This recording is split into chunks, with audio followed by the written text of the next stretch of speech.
What's up, y'all? Welcome to the Gunches Podcast. I am your host, Reese, with my co-host, Peabody.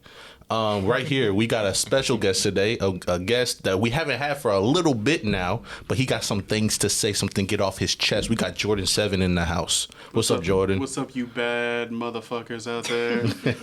Gunches audience, what's poppin', y'all? It's been a minute, boys. It's been a minute. Yes, sir. Yes, sir. I missed you too. Bro, like I said, I know we had to switch locations, so the other one was more convenient. However, you are welcome here anytime. Bro, I'm telling you right now, I'm trying to move into a bigger place. My apartment is not big enough. I'm trying to move into a bigger place that has that spare room so I can just do my creative shit. The minute I do, Gunches Podcast in my studio, whenever you guys want, I don't give a fuck. Let's go. Fucking, I got you. Minute I move into my new place. It's on wax now, so he can't take it back. I can't take it back. He can't take it back. This is publicly put out there. It's publicly put out there. Yes, sir. We appreciate you. We wanted you on for a hot minute. You know who actually who wanted you on before was Zach. Exactly, because on my last episode, I said I wanted to get on with Zach. No, we're gonna get it together. Yeah. We're gonna get it together 100%. But we just wanted to give you equal time because we let Zach on like every 5, right? So I feel it. Yeah, we let Zach on every 5 podcasts, right? So we're gonna let you on at least one more time, and then next time, and also we need at least another mic, at least another mic, so I can make this sound pretty. You know what I'm saying? We'll get there. We'll get there, and so then we have all 4 of us, and it will be chaotic, and it will be hell for me to edit, but I'll do it proudly. I'll do it proudly. We will make it as at least as a returning guest. I will make it as non-conformist and non-stressful as possible. And you know what's funny? Not make it stressful. Okay, make it stressful. Not make it stressful. That means it was good content. You know what's funny too? If I'm sweating while editing it, like I'm sitting over, I'm like, should I bleep that? Is that something I should censor? You know what's the funniest? Then I know it's good content. The funniest shit right now to me is going back and listening to like that episode I was on and everything, and like I started that episode like, yo, like my family I'm in ISIS, and I just went balls to the wall because I was so pent up. Yeah. With just opinion. Stop censoring me, come. Like that's what it's called, bro.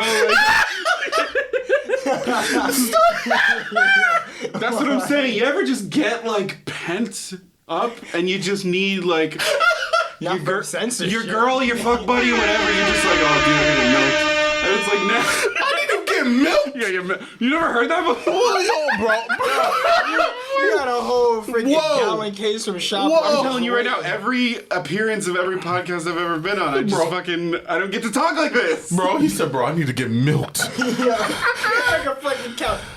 Dude, he said, Mommy, can you milk me, please? I didn't say that. I didn't say that. Jesus. I was just saying, like, this is how we do it. I was just saying, complex? Like, if I'm at home and I'm playing, like, Super Mario and I'm fucking trying to beat, like, level 3, 4 or whatever, and I fucking fall in the lava or some shit, and I'm like, motherfucker, I throw the shit across the room. My girlfriend's like, yeah, you need to get milk. There's no reason to act like that.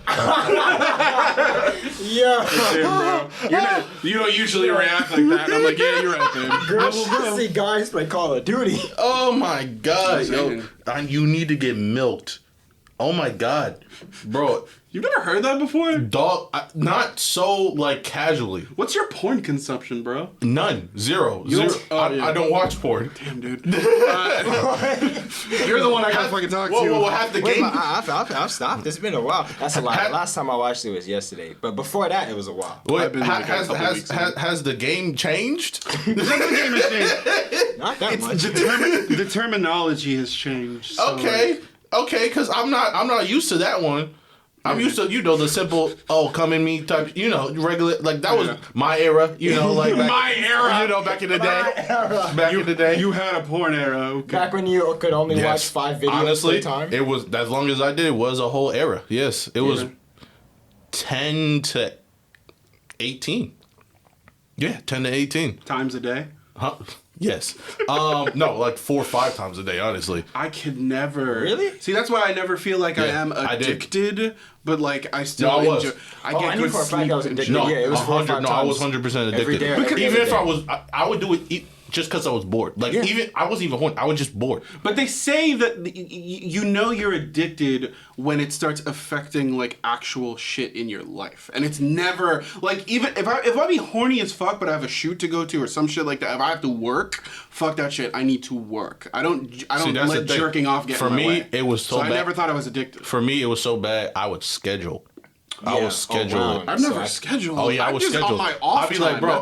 I would be at work. Because I used to work at Chick-fil-A, so I'd be working at Chick-fil-A. I'm like, yo, bro, when I get home, dog, I'm beating this dick off.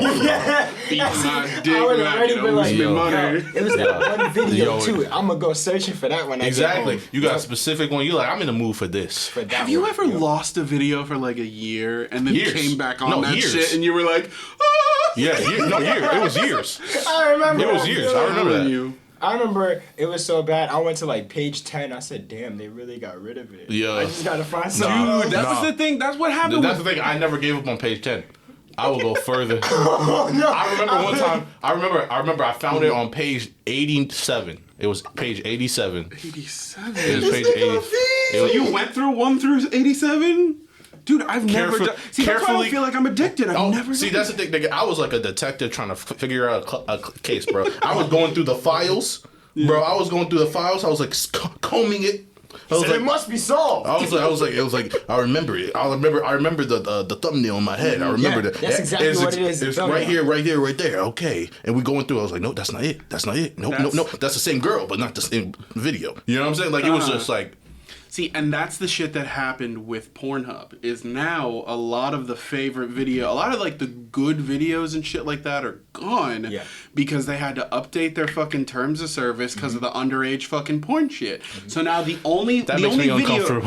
No. The good ones are gone because they made it not underage. It's kind of terrifying. No. What I mean is like, okay, so like amateur shit, like filmed off the bitch's iPhone in their apartment. Yeah, I don't like high quality porn. I don't like that shit. I really don't. Right. I can't watch browsers and shit like that. But there's some that I like, but I know what you're talking about. Once in a blue, exactly. I preferred amateur. But we lost a lot of those because Pornhub changed their terms of service, which they should have because of the underage thing. They needed to do that. But now the only videos that exist are people who have verified accounts. Yeah. So there aren't those like random accounts that throw like, oh, I fucking hook up with this Tinder date in my apartment, fucking film that shit on my iPhone. Like, you don't get those random ass amateur videos anymore. Film that shit on my iPhone. It's all like professional shit now, and it's like Pornhub's whack now. It really is. Like, my name is Trey. I got basketball games about my room. That's what they're. Film that shit on my iPhone. This shit on my iPhone. Yeah. All right. So before the podcast, we were talking. Let's get off porn. Yeah, let's get off porn because my girlfriend's gonna look at me different. My girlfriend's gonna be like, I know the man I love. Yeah. I know him. Yeah. Because this is years removed, so I haven't looked at porn since 18. Mm-hmm. Yeah, since about 18. So we were talking about before the podcast. Okay. What were we talking about? DaBaby. I was talking about my opinions on the right before the thing I. Okay, but the thing right before. Twitter. That's what it was. Twitter. Yes. We were talking about Twitter. That's what we were talking about. We were talking about Twitter. Twitter is a curse on humanity. Yeah, they think they have power. They really do. They really think they have power. And like I was saying before the podcast, I started Twitter because I technically made my account when I was about 14, 15, I think. Okay. Ooh, excuse me. But I made it because I wanted to follow like Minecrafters. Like I was a nerd in high school. That's what the fuck you were into. You know what I'm saying? I was into the same shit. Canadian. Yeah, we were. Yeah. We talked about this. We were in the same Minecraft. Yeah, I watched like the dude named Chimney Swift. Yeah. You know what I'm saying? Like I was like, so I made a Twitter because I was like, yeah, I just want to support it, and then I never touched it after that. Years later, we started doing this podcast. I was like, I was trying to make a Twitter. They said this account is already connected to. This email is already connected to a different account. I was like, what? So I actually figured out the password. Opened it, nigga. It was like a smack in the face with your your adolescence, nigga. It was you. It's a time capsule. It really was because my profile picture was me at like 14 wearing my wearing like khaki joggers, right? Okay. Terrifying. And then my background, like the banner, was you remember that meme, like the shouting wolf with the yellow background, and then the wolf is like shouting something at you. It sounds so fucking familiar. Not at all. Bro, it used to be like, it was a huge thing back there. It was like this wolf would just yell at you, whatever. I don't remember exactly what it was. I forget. It was called something Angry Wolf or some shit like that. Yeah. And I was just like, oh, I gotta get rid of this. This is horrible. So I update it, make it all what it is now, whatever. And I go on Twitter. Immediate toxicity. Immediate toxicity. I don't even follow nobody yet. Yeah. This is all suggested. Mm-hmm. I said the suggestions are this toxic? Yeah. Horrible. Anyway, started following people. Got worse. I was like, all right. Worse. Horrible. I was like, you know what? I don't think this thing is for me, so I'm literally going to come on here just with a random thought in my head, tweet it out, and then leave it. I'm not going to scroll on nothing. Okay. Not gonna scroll and not sing. Yeah. Just tweet it out. Like yesterday, I tweeted this thing out. I thought it was pretty funny, but it was like a late night thought, because I was watching Leverage on my couch, and then randomly a commercial popped up. And, it was about like electric toothbrush. And so in my head, I was like, yeah, 4 out of 5 dentists always approve. And I was like, what that 5th doctor know that we don't? And so I tweeted that out. Yeah. And I just left it. And that was it. But like Twitter is like this thing, this cancer, this curse on humanity. It's cancerous. That's what it is. It's very cancerous where like you can't, one, you're held liable for anything you've said when you were like 10. Yeah. You know what I'm saying? Not even realizing that people's brains fucking change from that point in time. Right. Anything you were at 10, and then you have to pay for that now, which honestly, I'm fine. Here's what I'm cool with. Mm-hmm. I'm cool with you being like, dang, that was really messed up of me to do at 10. But, I'm 25 now. I don't think I think the same. Yeah. And I've moved on. Yeah. I'm fine with that. What I'm not cool with is people bringing it up like it happened like a week ago. Yeah. Like it happened like a week ago, and you just like, well, you're a racist for life now. You're a sexist for life. You are homophobic, and you should die in a ditch in the corner of a road, and no one loves you and should die alone. Like you should. I should take away everything you ever worked on, your whole career. It's gone. Yeah. Any future prospects you have gone. Your children will hate you. They will get bullied in school because they were related to a piece of shit like you. Your wife will cheat on you because she's married a piece of shit like you. Like it's like they want the absolute worst thing for you. Yeah. Over dumb shit. It's fucking stupid. Because here's my thing, right? Twitter will get very pissed at some dude. Like James Gunn. We'll use James Gunn as an example. I was thinking of James Gunn the whole We'll time. use James Gunn as an example. He's a good example. He made some really not good tweets about like pedophilia. Yeah. It wasn't good jokes. Can I just say it wasn't really even about we just have to. It was connected to pedophilia. Yeah, but it's not it was connected. You know what I'm saying? But it's like, well, it's so obvious that it's jokes. It's like, are you fucking kidding me? Yeah. When you say shit like the Expendables was so manly, I fucked the shit out of the little pussy boy right next to me. That's a joke. That's kind of a weird joke, though. It's a joke, though. That's a weird. No. We're not saying. I'm not saying it's a good joke. I'm not justifying it. Yeah, I'm not saying it's a good joke. I actually don't. I don't think it's a good joke at all. Okay. It's a very strange, very weird joke to make. However, it is a joke, and he hadn't posted anything like that for a long time. Right. For a while. Not only that, but then when before he was brought on to Marvel. To direct Guardians of the Galaxy, he had already apologized. Yeah. He had already apologized for that. He was like, yo, I made jokes in the past. They weren't good. They weren't savory. And they were bad jokes. And then he moves on. Then Twitter finally catches up, and they're like, You see that I didn't know. I didn't know that he had previously apologized. "Of course you didn't know, because they would have never told you that." However, They leave that part out. Yeah, they leave that part out. But he already apologized before going on Guardians of the Galaxy. And then Twitter finally finds it again, and they go, "Whoa, James Gunn, bad person? Gunn, bad person? We have to take away everything now. God, he can't work anymore. He can't work anymore." And the funny part was,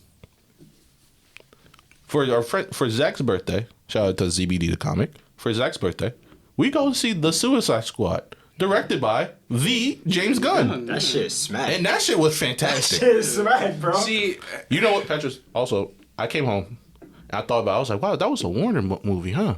yeah. Go on HBO Max? Yeah, it's there. Nigga, I was like, Nah, I was very fine paying to go see it in the theater. I mean, yeah, I'm sure. You cheap bastard. There's some movies I want to see. I'm in cheap theater. bastard. Like- I had to pay for me and Zach. You bitch. That was up to you, man. Zach was willing to pay. I know. I understand why it was his birthday. You weren't. Yeah, it was his birthday, so I don't regret that. But I was Yeah. like, yo, we could have saved all the money. Nah, I wanted to watch that movie in the theater for sure. Like Space Jam, that's not worth paying any amount of money to go see in the theater. Watch that bitch on your couch. Didn't you have to go see that with your little brother? Thank God I convinced him that I wasn't paying to see that movie. I said, we could just watch it at home, bro. Come Convinced on. him. I said, I could buy you any snack you want and we could watch in our house. We can't do that at the theater. Yeah. He said, you right, big bro. At LeBron's least acting was so ass, bro. Well, that's the thing you gotta remember was none like, of them were good. He was better than Michael Jordan. Yeah, when you go back and watch, Yes, he was. disagree Yes, he was. 100%. Nah, You guys are people- bugging. You were people- absolutely 100%. bugging. people are too like. Stop with the nostalgia. Chill the fuck out with that shit. Just because you like this thing as a kid, so now it's not. It's not going to be perfection now that you're a different person, and it really connects with what we were just talking about. Is like. You're a different fucking person. Our brains are moving way faster than you people realize they are. So I was just at a party recently with my closest friends, and like I was talking to them and shit, and I was talking about like, yo, do y'all remember like if Space Jam was really that good? And everybody jumps down my fucking throat, all because I objectively am just like, Space. And I'm not bitching, but I'm just like, I watched it and I'm like. Michael Jordan fucking sucks here, but he's an athlete. He's not a fucking actor. He's not an actor. So it's like, you're really just watching for like the Looney Tunes characters and shit, but he's like But I'll say this. stone-faced and not good. So I wasn't expecting a lot out of LeBron either. It's not a different situation. Here's the thing. LeBron is the better actor. However, the story of the first Space Jam is more coherent. Mm-hmm. I appreciate that one more because the story was about the Looney Tunes are in trouble. Yeah. Right? The Looney Tunes are in trouble.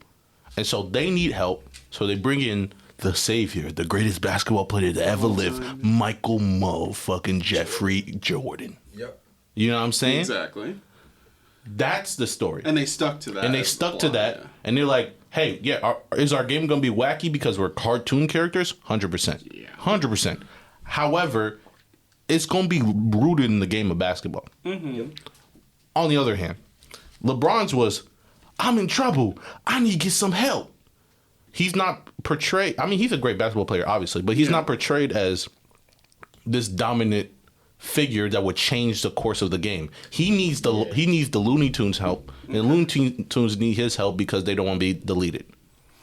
I also disagree. And also, he's fighting against his own son, who is fine. Who is 100% fine with these cartoons just being deleted forever, even though obviously they have thoughts, feelings, and emotions. You know what it is like, another thing too is like, I don't like the fact that they expanded upon this movie to all the WB shit. Like, I get that why was, they did it. but it felt so overwhelming. You're throwing Batman characters in there, and now Rick and Morty makes a motherfucking appearance, which is like, this is the furthest thing from, is this a kid's movie anymore? Because, like, what the fuck is going on right now?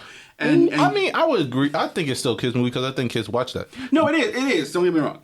I'm just saying, like, when you get to a point of where you're now throwing in the Adam West Batman characters and then Rick and Morty and then, like, a bunch Adam of West, other things. these kids never a bunch of other things that kids these days don't fucking know. And we can't blame these kids for not knowing. They weren't alive at that fucking time. Yeah. So it's like, I understand everybody's argument is the same thing. It's like, oh, it's a kid's movie, but they throw the little stuff in there for the older people and the parents. It's like, fuck that shit. The little jokes for the older people and the parents, that's not paying the ticket sales. Yeah. It's generally and mainly a children's fucking movie. Right. And so, like, what are you doing? You know? Like, it just feels weird. And then they have, like, it's hard to pinpoint what age group they're looking for here. Because now it's like, okay, you got the Looney Tunes characters, that's for the kids.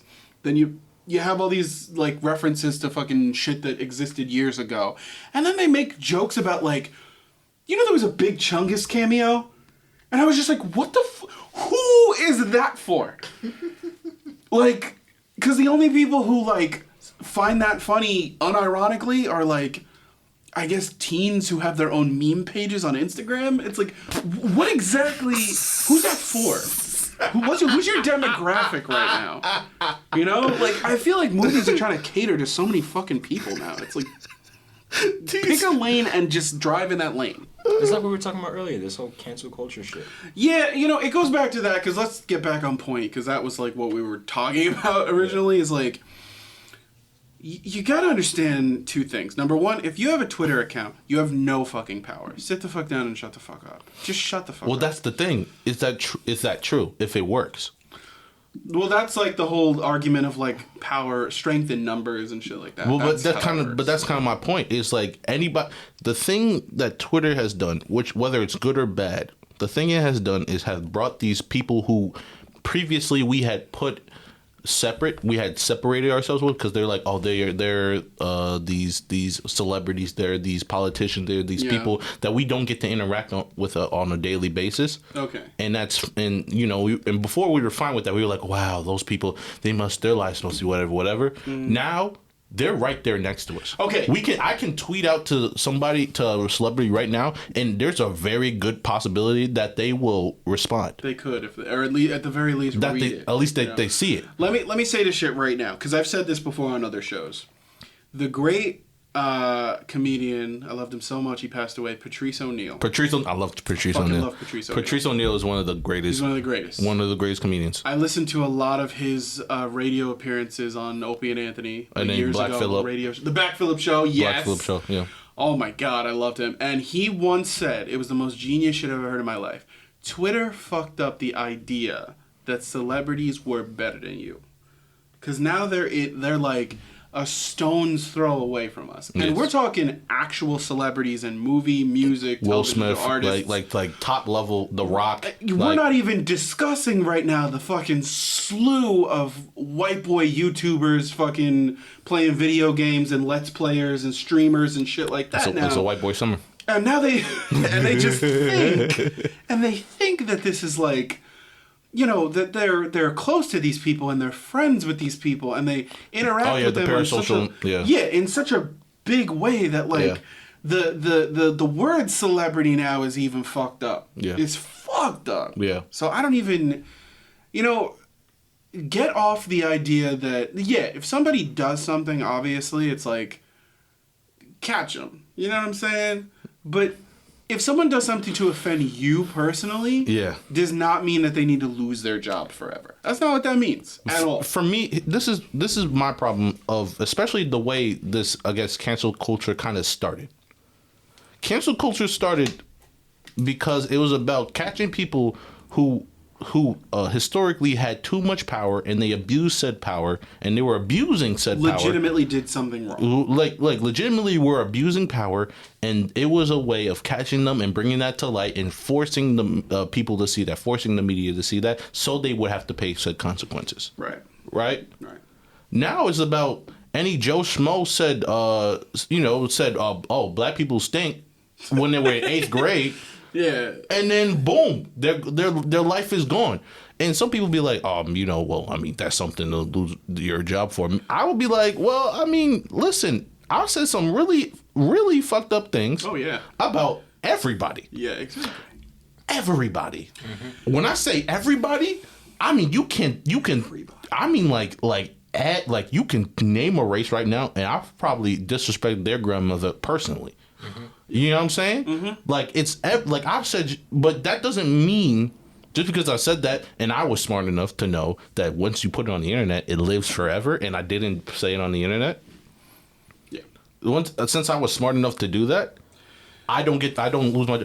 I know for a fact these people. That's the thing. These people, and there's also a thing because there was like a little instance where stands, right? So like, you know what a stand is? You mean at like stadiums? I love you. You're like an old man at this podcast. This is great. A stand. So is a like stand. You remember the song "Stand" by Eminem? By Eminem, yeah. That's it. Oh, like a really like die-hard fan. Die-hard fan that devotes Really their die-hard life fan. to- So people use that casually. They're like, "Oh yeah, I'm a stan or something." Oh. Yeah, I know.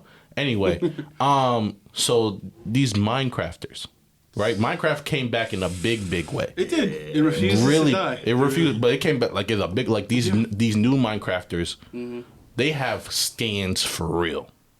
For real. It's on K-pop. Die hard. It's like K-pop level. Yeah, stand. K-pop What? level It's scary, stands. yeah. Minecraft? And K-pop Yeah. stands are scary. So Yeah, like die hard dudes, Yeah. right? It got so bad that I don't remember the dude's name. I think it was Tommy Innit. I don't know any other ones now. I know Dream. That's it. Yeah, And that's only because yeah, he's friends with Dream. So Okay. he's friends with Dream. He said something that wasn't. I watched the video. It wasn't offensive at all. He said something. It was a joke.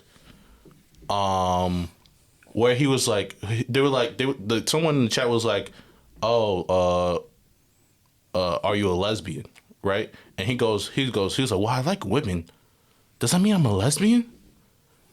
Immediately, Twitter goes off. "Oh, he's offending lesbians." That is- Da-da-da-da. oh my and they God. trying to cancel him. That is the tamest thing I've ever heard in my fucking life. I'm telling you. Bro, I wish that happened to me. You want to know why? What? I just would never respond. bro, And if I ever do respond, it would be But no, very no, no. simple. It's gonna be a 10-minute. It's gonna be a 10-second video. Shut the fuck up. All of y'all can suck the left nut over here, and all the other ones over here can suck the right nut, and your mother can suck my dick. and that's the thing, is what people do, especially to these online creators, especially these streamers, is that what they do is they dox them Yeah. or they swat them. It's fucking ridiculous. Swat? Who the fuck you swatting? It's fucking ridiculous. The fuck that mean? You get Okay, so here's you, the- you get somebody's to make a long story short. Right. When someone's streaming, there is a possibility that you can attain their IP address, which is how you find where their Wi-Fi is coming Whether from. they have a VPN or not, doesn't You can matter. call in like an FBI, like some hardcore shit to like guns out like on your family and everybody who's home and If shit. that shit happens, cause some pussy ass little fucking incel decides that cause his mama gay, and I made some fucking gay joke, and because he got bullied because his pussy ass mama a cookie cruncher, and he do some bullshit like that to me, I His promise pussy you, ass- his that little pussy ass nigga mother will is a never cookie know cruncher. peace. His pussy ass mother is a cookie cruncher. Cookie cruncher. I'm gonna start calling my But here's the fucking thing. Here's the clients thing. But that. you fucking cookie cruncher. Buy the shit and leave. But here's the thing. They never get caught. That's not some shit that these little fucking bitch boys should get away with doing. They don't That's get some caught. shit they should get fucking They- shot from the face, cheek to cheek, and They then they don't- should get raped on live television. They don't get caught. You get mad about I don't know. hypotheticals. That's not a fucking joke though. No, it's That's not a fucking They joke. don't That is get traumatizing. Petra, look at me. They don't get caught. This happens all the time to streamers. Swatting happens all fucking time. Literally, the most popular streamer, XQC, he was saying they were getting swatted every day. Every day. For like 4 months straight. I promise you, I couldn't do it. Let me go. I Let me. couldn't. I would be in prison. No, I know. I would just be in prison. I have no love for these fuckers. But that's what I'm saying, Petros. It's not about you, right? It's not about what you can do. These kids don't get caught. They can do that and they will never get caught because they bring in an anonymous tip and the police aren't going to take the time, especially if it's a false one. They don't take the time to trace it back. Let me just say first of all, That's so. it's not that people don't get hurt with swatting Usually. or anything like that. Usually there have been cases where some there's people have cases, died, but literally. What I'm saying is like, all right. So going back to what, just to kind of keep it level right now, I'm gonna Right. tell you exactly what I think and how a lot of people can start to accept shit like that, and what we were talking about as far as like people and the shit that they say and why we react the way we react. Honestly, a lot of people in this world need to understand that back in the day, it was just okay to talk like that. A lot of us try to get mad and get angry and be like, oh, there's no justification for... No, you need to stop and understand historical that sometimes in life, you need to understand that many years ago, it was okay to burn women at the stake because you thought they were witches. A couple years before that, you can buy and sell black people like property. Life evolves. Yeah. You need to understand that if a couple of years ago it was okay and funny and whatever and entertaining for people to call something gay, to say the homosexual F word, to fucking go to certain places that are not okay now. Mm-hmm. You need to shut up and understand that back then it was okay, whether you like it or not. You can't turn back the fucking clock. Mm-hmm. And that would be a biologically low probability for men in this generation to be able to even fathom because of the rising, not rising, it's men's testosterone has been lowering 40% every decade. Mm-hmm. So that means their estrogen levels are starting to increase. Their ability to even act manly is decreasing. It's fading away biologically speaking. The thing about it is, even with shit like that, it's I just feel everybody's different in their own biological makeup and the things that they are, and what you identify as, fine, I don't care, fine, do what you have to do, what you identify as, I support you 100%, give me a couple weeks to get your pronouns right, fine, okay, I don't have a problem with that. It's just you need to be more, I just had a conversation with somebody about this, there needs to be more accepting terms, because everybody in this world is out for blood. Psychologically, we like to complain about shit. Yes. We like to be the people that find somebody in the world doing something. Why do you think Karens are so fucking popular right now? Because these old white women have nothing else going on in their lives, so they see someone doing something wrong or fucking something up, and they want to be the ones to get that serotonin in their fucking brains by going to the police or a person in charge of me, excuse me, he's not supposed to be doing that. Well, it's because white women, 50 years ago, had absolutely no voice. Yeah. Right? So if we look at it, black women, Asians, Hispanic women, they're immediately taught you have no choice but to try and work harder than everybody else. Yes. Because you're a minority. That's a big thing, too, because a lot of the Karens are not of color. But you see them, But for white women, they were beaten, they were mistreated by their husbands, they were, even if they were intelligent like Marilyn Monroe, she was intelligent, but because she was so pretty, no one gave a shit about how smart she was. They fucked her to death. So you know what they did? Literally. They just kept fucking drugging her all the fucking time. They fucked that woman to death. Because she was smart as shit, but she was pretty, so they said, we don't give a fuck about your brains. Exactly. We care about some other brains. And that's what I'm trying to say is when it goes to that kind of viewpoint is and I don't, okay, I'm not going to sit here and be like, oh, I agree with everything, but we have a lot of similar points. Right. It's just human beings like to complain. So look at these motherfuckers on Twitter. They're not, like you said, they're kind of incel type, personality types. They don't have a lot going on in their lives. They don't have a lot of women or men or anybody who's really into them like that. Nope. They sit on the internet. Yes. They're in YouTube comment sections and on Twitter. Yes. Anonymously just blasting their opinion out there because they have nothing. It makes them feel the lowest form of having power in this world. And so they're just going to continue to fucking do that. So now they look at celebrities, these big name people that honestly they only have jealousy over. They're the celebrities, that's what the fuck we call them in this country, the better half. That's fucking unhealthy to call another group of people the better half. Wait, the rich and famous. That's what they like to call celebrity. That was who called them that? Who called them that? I ain't never call. I call my girl my better half. But I ain't never call. I don't even think celebrities are higher than. I may have it wrong, but no, they have. They can't even be half. They such a small percentage. I've heard the rich and famous. The rich and famous. The better half. You ever hear someone talk about a celebrity and they're like, oh, I want to see how the better half live or something like that and shit like that. No. That's that's a saying that it's an older saying, but it's a saying nonetheless. Really? I mean, it's hero worship. It's a lot of celebrity hero worship and shit. And Jordan is older than us, so I'll a little bit. You know what I'm saying? He's ancient, so I like to think all celebrities are fucked up. Yeah, me too. Because especially in today's time. No, not even that. It's for me. It's the fact that you need to be an actor or a filmmaker or whatever. That means you're fucked up. Like there's you have to be. Like to want to put yourself through that shit to the point to where you are now, you have to be fucked That's up. funny. I told my mom that. I said to be a film director, I think you have to have like a little bit of multiple personalities. That's what they say about artists. You need to be fucked up. Yeah. Yeah, no, that's why we're here, because we're all fucked up. Yeah, why do you think I wrote a book? That's exactly. That's what they say about artists. Is all artists on some level or another are fucked. No, Like, we are mentally and emotionally fucked. Yeah, exactly. Yeah, for sure. Like horribly. So you know what I'm saying? So what Do you get what I'm saying though? Do you understand? I promise you, I do. Do you understand that we all fucked up in the head? Yes, Blackie, I get it, Blackie. Hold! And in the spirit of God comes down his wrath upon your enemies. Holy shit! I have not heard tongues since I was like 17. Holy shit! Oh my god!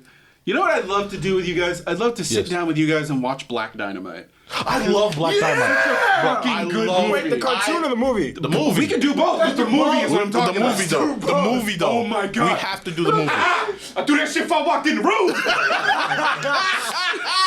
That is the greatest movie. Nigga, listen. In college, John turkey ass out this bro. room. In college, that was quite literally like the one movie everyone in my major would sit down and watch was Black Dynamite. We all would sit down and we were like, we're watching Black Dynamite, and we watched it multiple times. It's what I wish movies were in this world. Yeah. He really started is. like a little black. I watched the whole thing. That shit is hilarious. It was amazing. I I want appreciate you to know that. I have it saved on my phone in my laptop. I have it saved on my fucking YouTube account. I can go back and just fucking watch it whenever I want. I appreciate that. Actually, my director, I'm gonna shout him out. He didn't ask me to do this, but he's making another film. I think it's a more serious film. It's called Game 11. Is this the thing that you posted? That you posted on your story? Yeah, I posted on my story. I fucking saw that. Game 11. So Bernard James. My fault. V. My fault, dog. That's my director. That's my director for life. I love him. So yeah, support that if y'all don't mind. Yeah. So I think the Instagram is Game 11 Film on Instagram. I believe at Game 11 Film. I believe. I think that's right. Bernard Ving, I don't know what to tell you. But yeah, no, like, cause we watched that. I watched it with Bernard, and he was like, "Bro, we gotta make that." And he was like, "Reese, we gotta make that." I was like, I mean, I guess. What you want me to do? He was like, "I want you to star." I said, "Wait a minute." I said, I'm behind the he said, "I am. You want me to be your assistant director? I can do that. I don't know. I'll bring the bagels. I'll bring the bagels. I can be Kraft. I can be Kraft. I can be Kraft. Gatorade. Yeah, you want what you want? Gatorade. He said, no, Reese.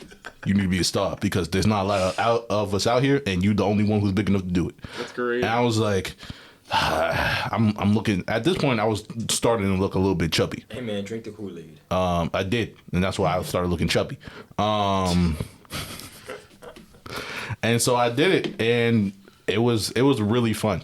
It was really fun. I can't tell you how well you killed that fucking role. You look like you had a bunch of fun. It was a lot. It was a lot of fun. When you grabbed your friend, my what favorite. you said to me? Yeah, bro. Well, my favorite person in that was Ethan Artner, and he was the one who played Whitman, the white dude. I love Ethan so much. He was so down to do. Like, Ethan's one of the coolest white dudes I've ever met in my life. Like, honestly, one of the cool. Like, he's just so cool. He's so chill and he's like one of the coolest dudes. But he just whited it up for that. He was like, my name is Whitman. And I was like, I said, Negro. I said, bro, what is this? He was like, bro. He's like, Verdar told me to go for it. I was like, go. He was my favorite part of that. He actually streams now. He's goes by Papa Pepper. I hope you don't get canceled. On Twitter. I mean on Twitch. Papa Pepper. So you guys could follow him too. But nah, that's my dude right there. That's great. That's my dude right there. I love all of them. I had a great and awful time at college. College was fantastic and also the worst experience I've ever had. You know what I'm saying? I never went to college. Let me tell you, I was so happy but so alone. You know what I'm saying? Like, I feel that. Like, it was like I was out there and I could interact with friends and we could talk about the same things and it was great. but also I was very depressed. Yeah. Very depressed. Like, I love my friends, and I love my friends out there, but damn, I was sad. Right. And I didn't know for the longest time.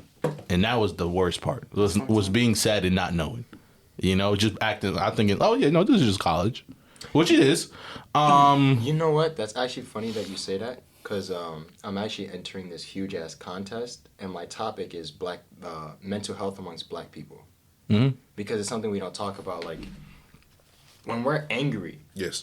we don't just flat out say, even if we're in public, I'm angry right now. Like, if you're with your friend, I'm angry right now, and I don't know why. We say, I'm tight, nigga. Yeah, like, that's what we'll say. Or if we want to cry, it's like, nah, I can't cry in front of my boy right now. I gotta wait till I get home. Yeah, that's how it feels. Or even, I'm not gonna cry. Because it's generally tight, just like, nigga. say, I'm tight, nigga. Nah, but That's how we know it's like, damn. No, if you say Yeah, I'm really. tight out loud, then you actually pissed. Yeah, because no, I feel you are. like, for yo, real can we pissed. get into this shit right now? Yeah, Because it let's gets go. into the shit about DaBaby. Yeah. Yeah, for sure. I feel Yeah. like we just, as a black man who grew up in that situation, anything like that, and I just recently talked to my sister about this, you know, like, being black as a dude, Yeah. it always just feels like you gotta be as hard as motherfucking possible. Yeah. Because that's how we're raised. We have no choice but to be hard. It's fucking because stupid. We're systematically oppressed. We've been oppressed for the longest. 400 years ago, our people were denied their history. They didn't even know where they came from. So we're just taught, you gotta fight. You have no choice. You have to be And I'm not strong. saying You that can't there's show no your justification, but I grew up with a father who was not like that. Right. And my mother who was, you guys know my mom, she's Puerto Rican. She wasn't about being like ghetto and hard or shit like that. She raised me and raised me well. I'm just saying, like, to be a black person who grew up but did not have those, I guess you could say, original like black values, quote unquote, about that fight and about that struggle. Because I did not struggle and I don't put myself out there like So what I was did. it for you then? It was a lot of, I wanted my education to be up. I wanted my brain to be bigger, you Yes. know? And then when I went to school, my whole life, we talked about this, and the whole episode is going to come up soon in my secret project I got going on. But my sister and I talked about this shit, and we sat down, because she's very knowledgeable about BLM and everything like that. Okay. And I told her essentially from grades kindergarten to about maybe till I got out of middle school into high school, it sounds crazy, but as a black person, I did not like black people. And it was a weird psychological thing I went through for a long time, because no matter who I experienced in my life, all black people, I got bullied very mercilessly by all black people for so many years. Yeah. I'm talking, I never had a positive experience with an African American person in my life for years, because my whole life consisted of being in that situation where I was bullied. Nigga, why you talk like that? And I'm like, talk like what? Because I don't have that dialect. I don't have that like the accent. That kind of like black scent, kind of like slang, kind of like slur. Yeah, I got you. So like my whole life I'm talking, and I could have that, but now growing up, and I had like when I entered high school, I had African American friends, bunch of friends, people of color. It didn't last, thank God. Right. But I always was in a position where I almost understood. This is going to sound crazy, but don't misconstrue me here. It's that when I would see racist people on the news or in the world and shit like that, it's not that I would justify what they say or what they do.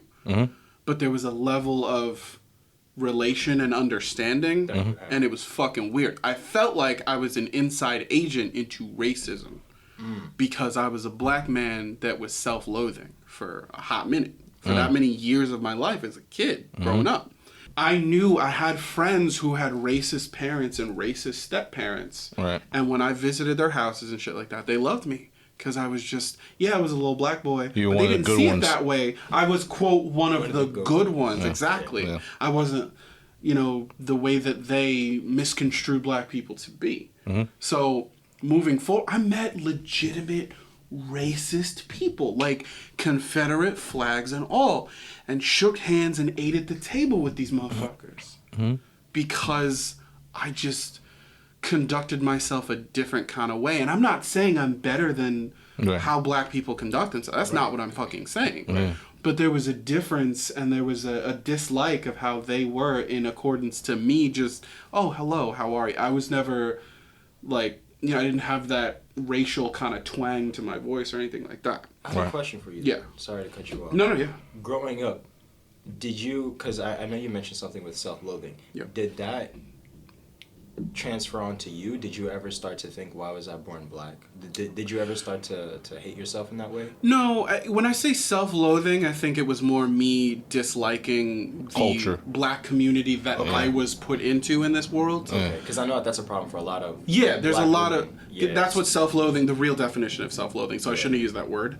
But I never hated myself or anything like that. I wasn't like that, but there were moments when I was younger and less informed, which I felt like I was doing something wrong as a black person. Right. It just made me feel a little bit like I was doing something wrong. But I never hated myself. Right. So that was kind of how that went. So now, getting back on track here. With the whole situation with DaBaby and everything like that, we were talking about how he's being pulled for all the things that he said recently against the LGBTQ community and shit like that.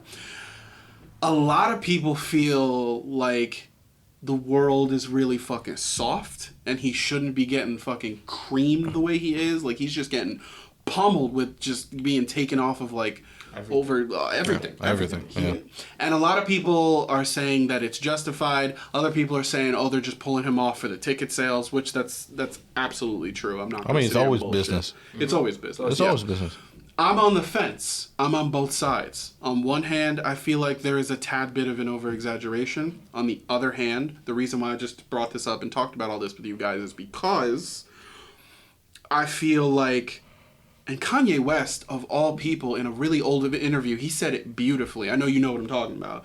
Where, like, he said that the fact that the relationship between the black community and the LGBTQ community is so fucking strained makes no goddamn sense. Yeah. When you look at everything that we have ever been through as people, we should have always been arm in arm with them our whole fucking lives. As people who just wanted to be people in a world that is run by old white men. Right. And what is the hip-hop community and the black community, what do we do? Nah, nigga, that's gay. Nah, what are you, a fat? Like we go there a lot, I feel. And when we should have just been brothers with these people. And it's really hurtful, and I feel like DaBaby is paying that price right now. Not for all, the hip-hop community. paying the sins for the hip-hop community. The price. He's the Jesus of the hip-hop community. But I feel he's been crucified for the hip-hop community's sins. Yeah. But I feel like he's finally paying a price that a lot of people in hip-hop should be paying for that. That's personally how I feel about it, because we need to cut that shit out. I agree, and then I also disagree, because not that I can completely relate with the upbringing of some of these rappers. Okay. But I can understand where you're grown, because Reese knows very well my development mentally, how I felt about gay people coming here, and where I am now. Completely different. Oh my God. 9 day difference? No, not like when I say like legitimately he was homophobic. Like legitimately. Yeah, no, seriously, that was how I was raised. I would say now he is not, but when I first met this dude, this Negro, 100%. No, oh my God. Without question. You want to know exactly how I was raised, not just by my family. Please don't say something that I have to bleep, because that's more editing. I appreciate I'm being conscious of it.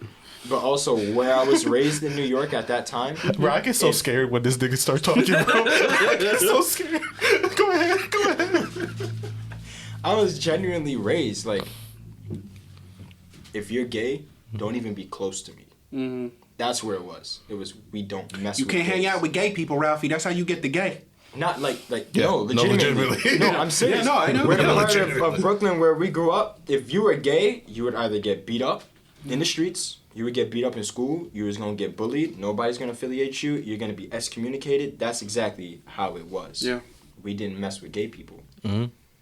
Then as I got older, you start to mature. Like on that conversation we were talking about earlier, if you say some shit at 10. Yeah, Twitter, yeah. You can't be held accountable of it at 21 unless you still feel the same. Your brain is a completely different brain. Yeah. You have to give me the opportunity to mature. If you're not gonna give me the opportunity to do better, you shouldn't be holding me accountable of what I said at 10. I'm 10. I'm immature. Yeah. I think that fucking unicorns exist if I didn't know any better. Some people at 10 still think Santa Claus exists. That's what I'm saying. That's such a perfect analogy too. Is like, nigga, you need to give somebody an opportunity to be like, okay, well, it was easier when I was younger. Even for younger adults becoming older adults, you know? That's maturity. Yeah. It doesn't have to be from child to adult. Bro, it can be life. different stages. That's life. It's different stages in life. Exactly. If I'm 80 years old, I'm not going to think the way I did at 40. Exactly. So it's easier for me to understand conceptually that Santa Claus exists when I'm a kid, and now I'm an adult, and now suddenly it's so hard for me to comprehend that because I have more logic now. I have more information. Right. So also, fuck that nigga. He didn't give me my toys. That's what I'm saying, right? That's fine. Fucking. I have a whole Bitch feeling ass about Santa Claus too. I have like a whole long-winded theory. Yeah, But bitch real ass quick, nigga. I want to go back to what I was thinking Yeah. before I lose my train of thought. The reason why I never cared to improve the way I viewed gay people was because as a black person, I already had too much to worry about. Okay. Like as a kid, if I saw a cop at 8 years old, I knew instinctively, don't go near them. We're taught to hide. Go the other way. Oh, absolutely. I had other shit to worry about. I wasn't worried about if I'm treating gay people right. All I'm worried about is why don't white people treat me right? Exactly. Reese knows full well the trauma I went through in 7th and 8th grade. Yes. The person and human being that I was in middle school and then in high school was completely different because I was so exhausted of fighting for my own freedom. Yeah. When I was in middle school, I was literally pushed down mentally, physically, emotionally. My work wasn't even allowed to be considered mine.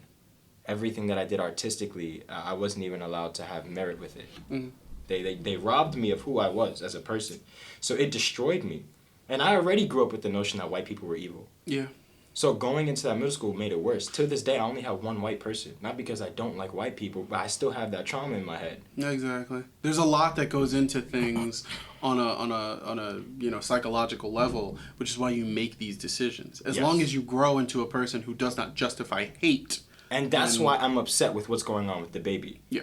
His words did not convey hate. His words conveyed ignorance, but the ignorance that he was raised in. It conveyed a stupid joke that really wasn't even that funny. It was just a joke. You could tell DaBaby was not serious. I know for a fact he doesn't give a fuck. You want to know why? He's getting paid. Yeah. That's all that nigga He doesn't cares care. about. Yeah. He's getting his money. So he wasn't getting up there making a big political statement anyway. He was just at. No. He said, if your pussy smell like water. That's it. He said, if your pussy smell like water, Do you think he really? up. Do you think he really gives a shit at all about that? You about think- you you think he's you think he going there? remembers saying that? Exactly. You think he's going there with some scientists to check the fucking pH balance in these girls' vagina? You think he's going there like, is it H2O or H2O2? He's on a I need stage. to find out right now. He's a 7? Yeah. Oh, yeah. He's on a That's stage. 7. He's the pH scale says 7. That's a good one right there. So there ain't no acidity in that. That's base. That is base. He's getting paid millions and being worshipped by millions, essentially. It's like, are you kidding me right now, dude? Shut up. He doesn't care. And I'm going to tell you why this spun out. It's the people who, I believe, this is just my theory, who began this whole vendetta against him in the first place were... Oh, because he was like out on of Tory touch Lanez celebrities side with the whole Megan Thee Stallion No, thing. no. Because I know that was where it really started. Because he brought him People out and started to everything talk like shit that, about Oh, you it. know, the whole thing he was being controversial. Yeah. The whole time. Yeah. And that's his thing. My man got off on killing somebody. It was in self-defense, but It was in self-defense. It was in a self-defense. Walmart. But can I say this too? Is He also beat looking that one dude up in a mall. That was funny. Yeah. When he knocked that dude. Oh, yeah, that when he one knocked dude. his ass out. Yeah, and he knocked him out so much that his clothes fell off. It was hilarious. Hilarious. But can I also say how picky and choosy we are as to what we get pissed off about? But that's exactly my point. That was my point that I was exactly. bringing up before. Is that nigga? Example, right? Petros told me to watch a Joe Rogan podcast about the North Korean survivors. Park. Oh, with that girl, yeah. Right? Yeah, I'm gonna let you speak. Yeah.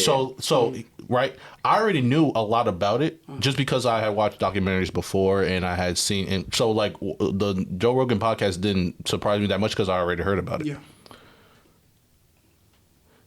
They don't give a fuck about the LGBT.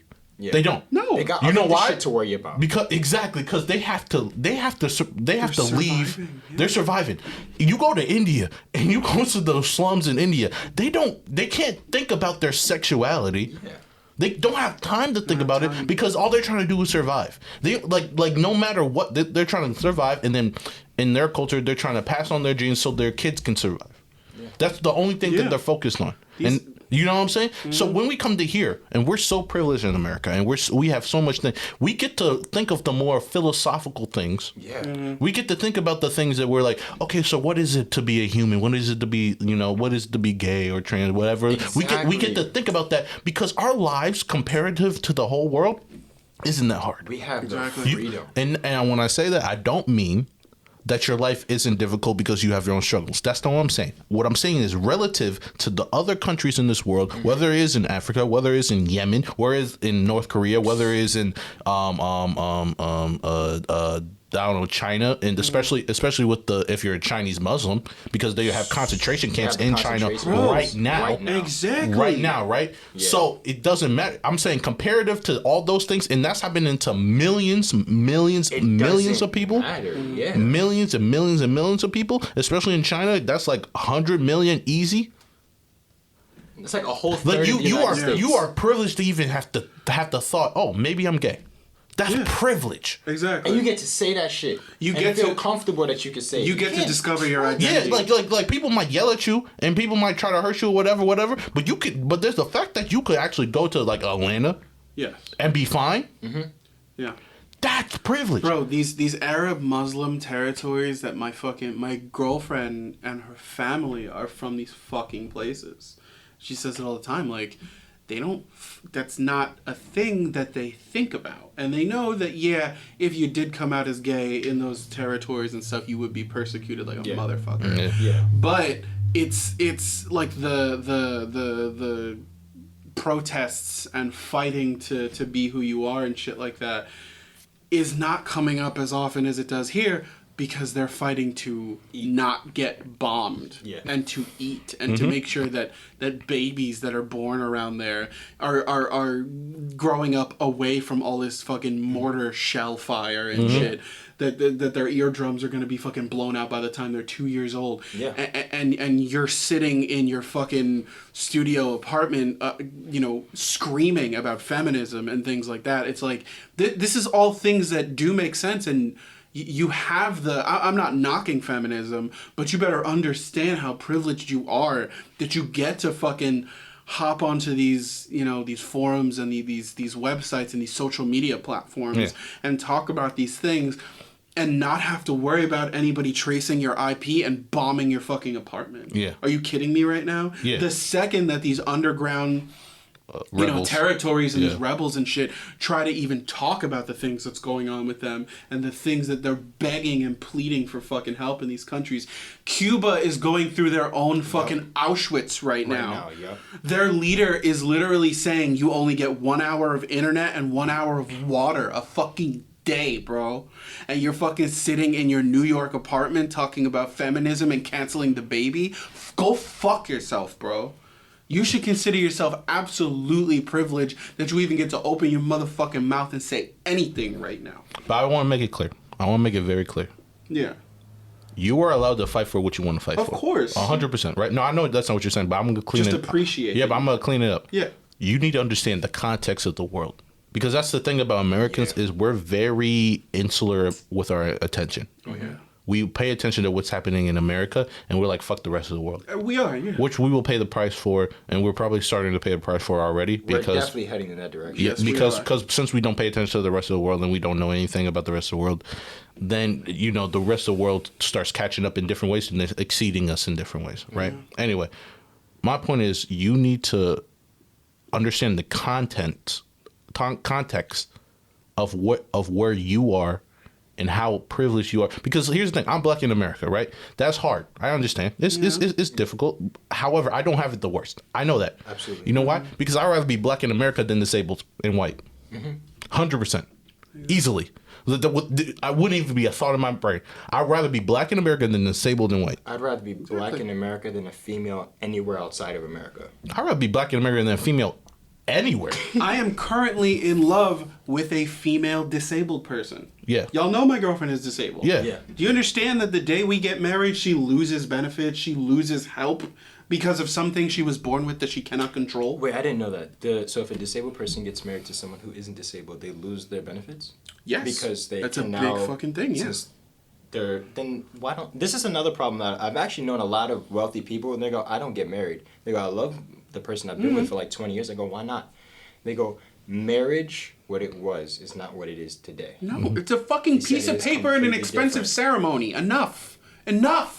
I'm so tired. I'm sorry, but like, my girlfriend and I, you know, we connect on so many levels, and I love this woman to death. Right. Because the other day she was asking me, you know, she was like, what do you fucking think of marriage? Like, give me your... we have this app that we use as a couple. Right. And it asks you questions and you like little polls and shit that we can both do from our phones. And then we learn each other's answers and shit. It's really fun. It's a fun little thing to do.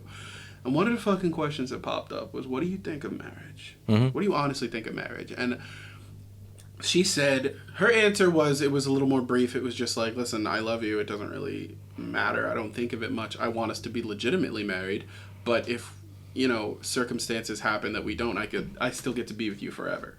My answer was, marriage is it's a piece of paper and an expensive ceremony that is written by people who write laws in this country that I don't respect anyway.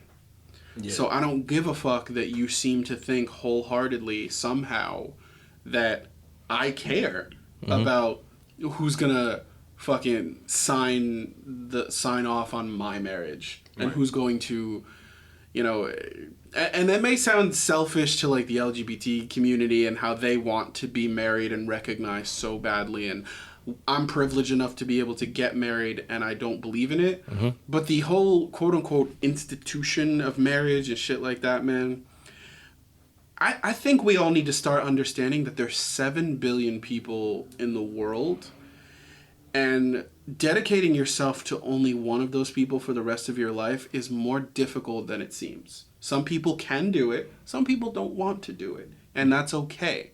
But do not force yourself into believing that you motherfucking have to. I think why most people end up in divorce is because they don't think about marriage. They end up having a kid by accident. Mm-hmm. So they go, all right, we got to stay together for the kid. Yeah. And it's not because they got to spend time to cultivate the relationship. A lot of times they end up working out, but a lot of times they also don't. That's I got important. You. But I feel like, this is my personal opinion, is I don't think... I agree with you where they go into marriage not thinking about marriage. However, I don't think it's because they had a kid. I didn't say marriage. I said relationship. Like they end up fucking. They have a kid. No, you said marriage. And then they end up getting married. Yeah, but you said they don't go into thinking about marriage and then they end up having a kid and they stay together for the kid. That's what you said. Oh, my apologies. I meant you meant relationship. Relationship. Yeah. Yes, I'm sorry. Okay, cool. But I agree with that. I think that they don't. I think they go into it not thinking about marriage. Mm-hmm. Even if they're planning on getting married, I think they go into it not thinking about marriage and what it entails. Yeah. Whether they have a kid or not. Let's say they don't have a kid. They go into the marriage thinking it's going to be this thing that they grew up thinking it was going to be. Exactly. Right? That culture had told them what marriage was going to be, that it was going to be this thing where you get to be with a person forever, and that's your love, and that's your soulmate. And I don't agree with soulmates. I never agreed with soulmates. Yeah. Soulmates are maybe it's the dumbest thing. Yeah. It's the dumbest thing. It's, for me, is love is choice. You choose to love somebody for the rest of your life. You choose that. You have to choose that. Because every day your feelings will change. That is why I've always felt, and I do not mean to cut you off, but that is why I've always said that old people, boomers and shit like that who have been married, I'm married 40, I don't take their opinion when it comes to love. I don't listen to them when it comes to love. Most of the time they hate their spouse. Yeah. Yeah, they do. But it's always take my wife, please. Like, that's fucking funny. Like, wow, you sound horrible at this. But, like, my whole thing is, like, I've always said this, 2 people dating know more about love than 2 old people who have been married for like 50 years. Because the boomer couple that's been married for so many fucking years, they're tied together by so many things. By fucking insurance, by laws and pieces of paper, and they're tied together by their home, and they're tied together by their kids. Two people who are dating, I'm sorry, you and me both, man. We could walk away from our girlfriends tomorrow. We won't, but we wake up every day in this choice. Yeah. A marriage is almost like, a thing that America kind of, this country kind of sucks you into and then constricts you to have to stay in for different benefits and different things and shit like that. I'm sorry, there's a lot of aspects of like that old school marriage and the way that they tell you marriage is like when you're a kid that I just don't agree with. But how do people talk about marriage as kids? Because how I remember it, with the exception of my parents, I didn't hear shit about marriage.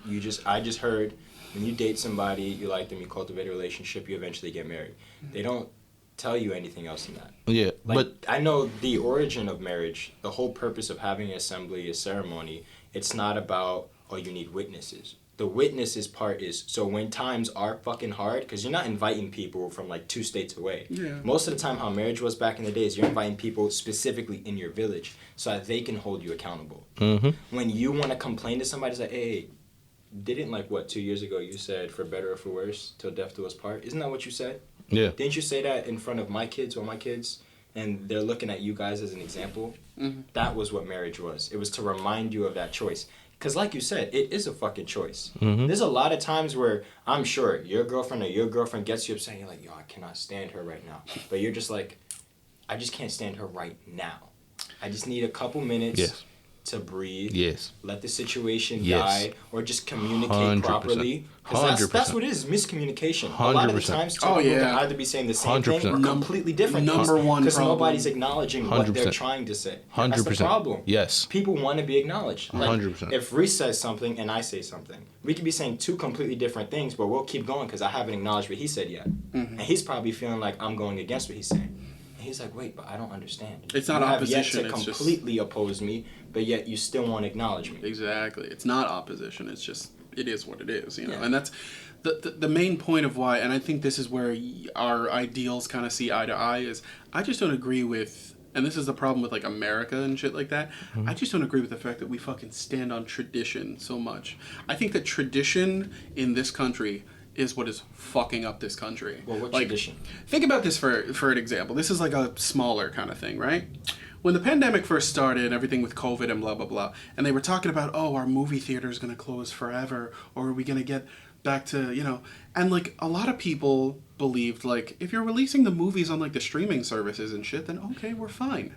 We don't need the movie theaters to come back. But the only people who the argument for bringing back movie theaters is fucking old people who are like, you can't beat the movie experience. You can't beat... The fuck is the movie experience, motherfucker? I mean, I like overpaying money for snacks and tickets and shit. No, it is important that you are in social settings, but I get what you're saying. Yeah, social settings, that's not what I'm opposing. But what I'm saying is like... I like the movie experience. And it's fine to like the movies. I'm not saying that. It's just... I did miss that shit, though. Like, going and seeing that expensive popcorn, but I ain't paying for that shit. Yeah, it's still... I loved seeing it. It's still fun, you know what I'm saying? Yeah. But at the same time, it's like, we stand on so many things in this country as, it has to be this way because it has to be this way. Right. When I was 25 years old, I woke up one morning and I fucking realized life does not have to be one thing or another. Right. It just doesn't. Yeah, it's not black and white. And when you get out of that stupid freaking mentality of, shit needs to be a certain way or shit needs to go this certain sort of... And that's what this country is so fucked up on. Which is, we always talk about the sanctity of marriage in this country and how the American dream and you don't have to do any of that shit. You could shave your head and get a bunch of tattoos and travel the world in an RV. You don't have to settle down and do anything. Mm-hmm. But all these old heads and all these people in the world who have just lived their lives in such a manner of speaking that say that you have to go out and get a fucking job and you have to get health insurance and you have to start making all this money and you have to settle down and live in a home.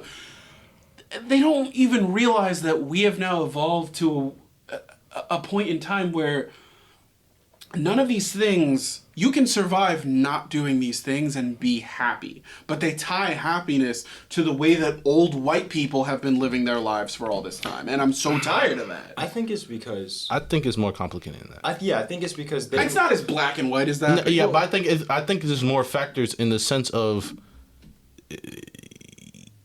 Because here's the thing that's happened within the past, I would say, maybe it started...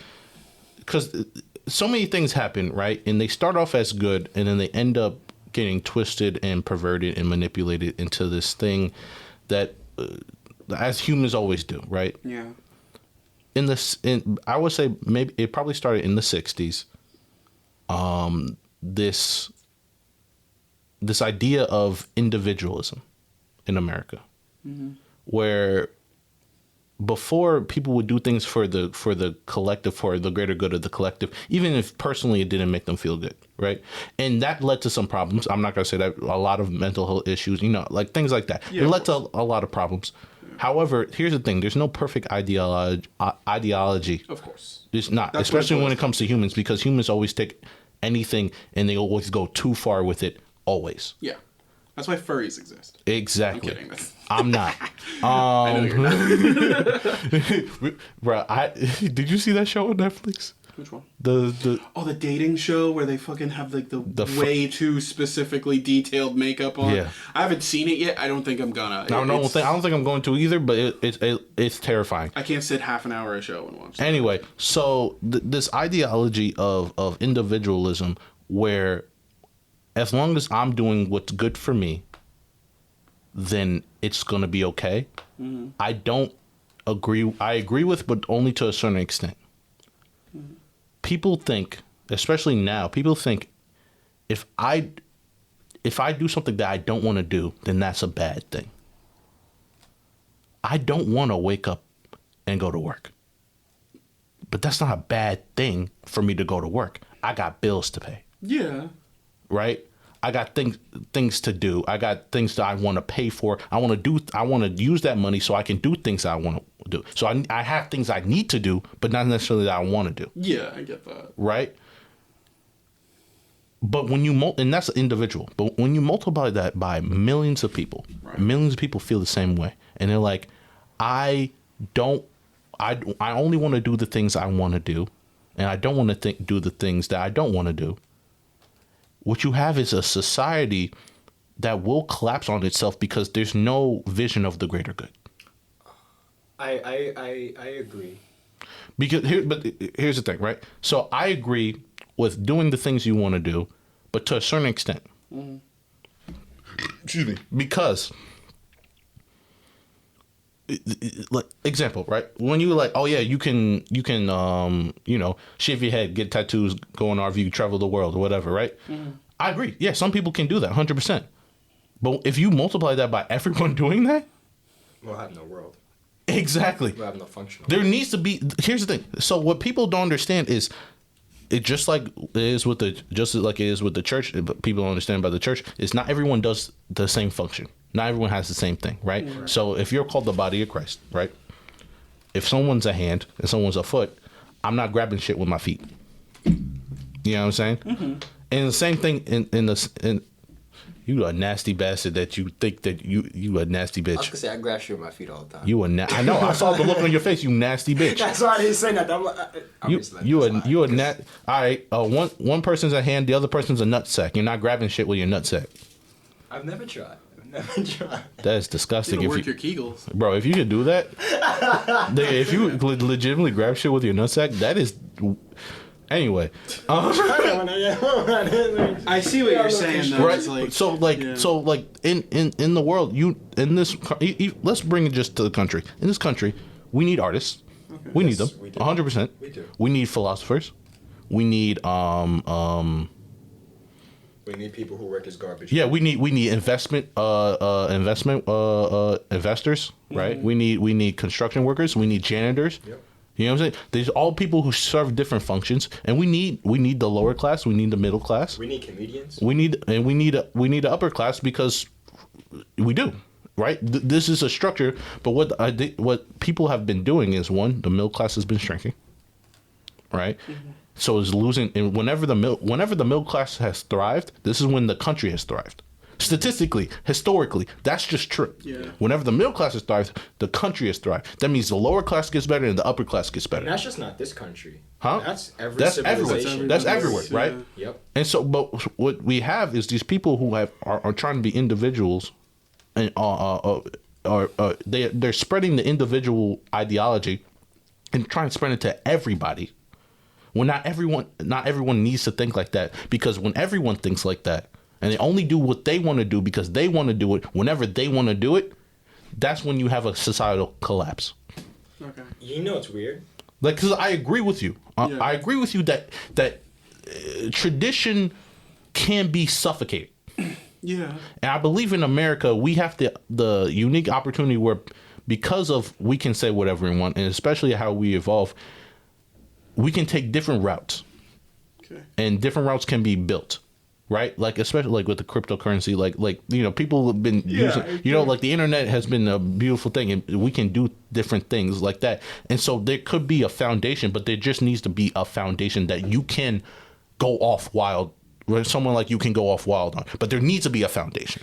Yeah, and that's what I mean, is like, we have a foundation and we have shit like that. It's just like, it can exist with other people not having to pigeonhole themselves, because that's why I hate tradition in a general sense. Okay. Tradition has older people telling their children, this is the route in your life that you have to take, right? And there's some people who are going to be fine with taking that. Mm-hmm. I agree with you. Yeah, there has to be janitors and doctors and lawyers, and there has to be people who pick up the garbage, and there's going to be people who want to do that. But also, there's 7 billion people in this world and growing. I feel like there doesn't need to be this upheaval of, again, that older generation telling young people that they have to go the route of, you know, work, pay bills, and die. That's I agree with what that. it feels like. Because when I you agree with that. when you look at the that. way that like work goes, Yeah. look at the way older people and shit like that. You just want to be more efficient. Yeah, I get that. But I want it to also be more free. I want more people to experience more freedom. But that's the thing. With more efficiency comes more freedom, right? So if you're more efficient at work, that means you don't have to take as long to work. That means you have more free time to work. Especially if you're on a salary. If you're not by hour and you're on a salary, that means you get paid the same. What I'm saying is this. Like, I'll give you this example, right? Okay. In jobs, older people in jobs, they just don't understand. Like, my parents, they just don't fucking get it. They are the work, pay your bills, and die type people. And they'll never get it. Because, you know, when you go to, like, I've worked in jobs where, like, union jobs and shit like that, where, like, the old heads and shit like that, they'll tell you all the time, it's like, yeah, they give you this many days off, but they make you feel bad for taking them. And living your life. They want you to be a fucking slave to this company that would replace you the day you fucking die. Yeah. They don't want you to have vacations. They look at you like, oh, these fucking young people, man, you took a vacation, man. They just don't understand hard work. I get that. It's like, motherfucker, I I agree with can that. work and play at the same time. I agree with that. And that's the shit that they get twisted. Traditions as far as the job market and shit like that. Okay, so you're talking about culture. You're talking like I the guess work, more culturally like work than culture. yes. Because for example, I used to work in like a warehouse setting where every beginning of the year, it's ass. I'll never do it again. I'll sooner be homeless. I worked in a setting where at the beginning of every year, when they reset our like days off and shit like that, and our hours off and shit that you accumulate that you legally belong to you. Yeah. The old heads would like make bets and shit like, oh, so you're gonna take the first day off and shit like that. It's probably gonna be the young guy. It's like, yeah, but because I can. Yeah. It's legally mine. Why are you making me feel bad for fucking having it? Yeah. You know? That was the thing. Because I also did a warehouse job, but the place that actually made me feel the worst for doing it was Chick-fil-A. I'm sure they did. Oh my God. There was that culture where it was like, oh yeah, I need to take this job off and I already found a replacement for my shift. I'm just letting you know I found a replacement for shift, so you don't even gotta worry about it. And they'd be like, oh, but why are you taking that job? Yeah. You're not legally they don't need to know. No, you don't need to tell I don't me need shit. you don't need my reason. And I've been in that situation. I found my replacement. I let you know. I did my job. But they're like, oh, it's something. No, bitch, get out my face. There's nothing. There's nothing for you to know. Yeah. If someone died, you still wouldn't know. I still wouldn't tell you. Exactly. You know what I'm saying? Like, I found my replacement, and that's all you need to know.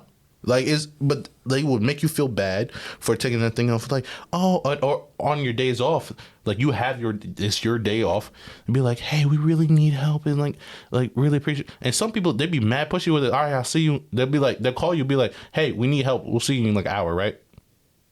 Bitch. Because business wise, that's how they're trained to get people. Yeah. It's like the higher ups will teach those higher ups. This is how you talk to a motherfucker. You don't give a motherfucker an option to come in. Just talk as if you're gonna assume that they're gonna do whatever you say. And I also feel like that's how it is with companies that are quote unquote the best and the most popular, because what is a really extremely popular and also pretty delicious fucking place? Chick-fil-A. Yeah. What's a place that has a lot of worker complaints? Chick-fil-A. Yeah. What's the biggest fucking company in the world right now? Amazon. What's the place that has the biggest fucking complaints and people the biggest turnaround out of any company? They do. World. The people killing themselves on the warehouse floor is fucking Amazon. I found out I had a genetic disease because of working there. I got hurt so much on my knees I couldn't get it. I had to go to 3 different doctors. Dude, they'll work you to your breaking point and continue to expect more. I was in one of their warehouses once, and I'll never go back. And this is why I don't trust like my parents and shit like that when it comes to talking about the job market. Even though I'm old, like we still have conversations and stuff. Right. And my parents used to believe when I was younger that working in an Amazon warehouse was my saving grace. Yeah. Because, it gives you all this money and they promise you all these benefits.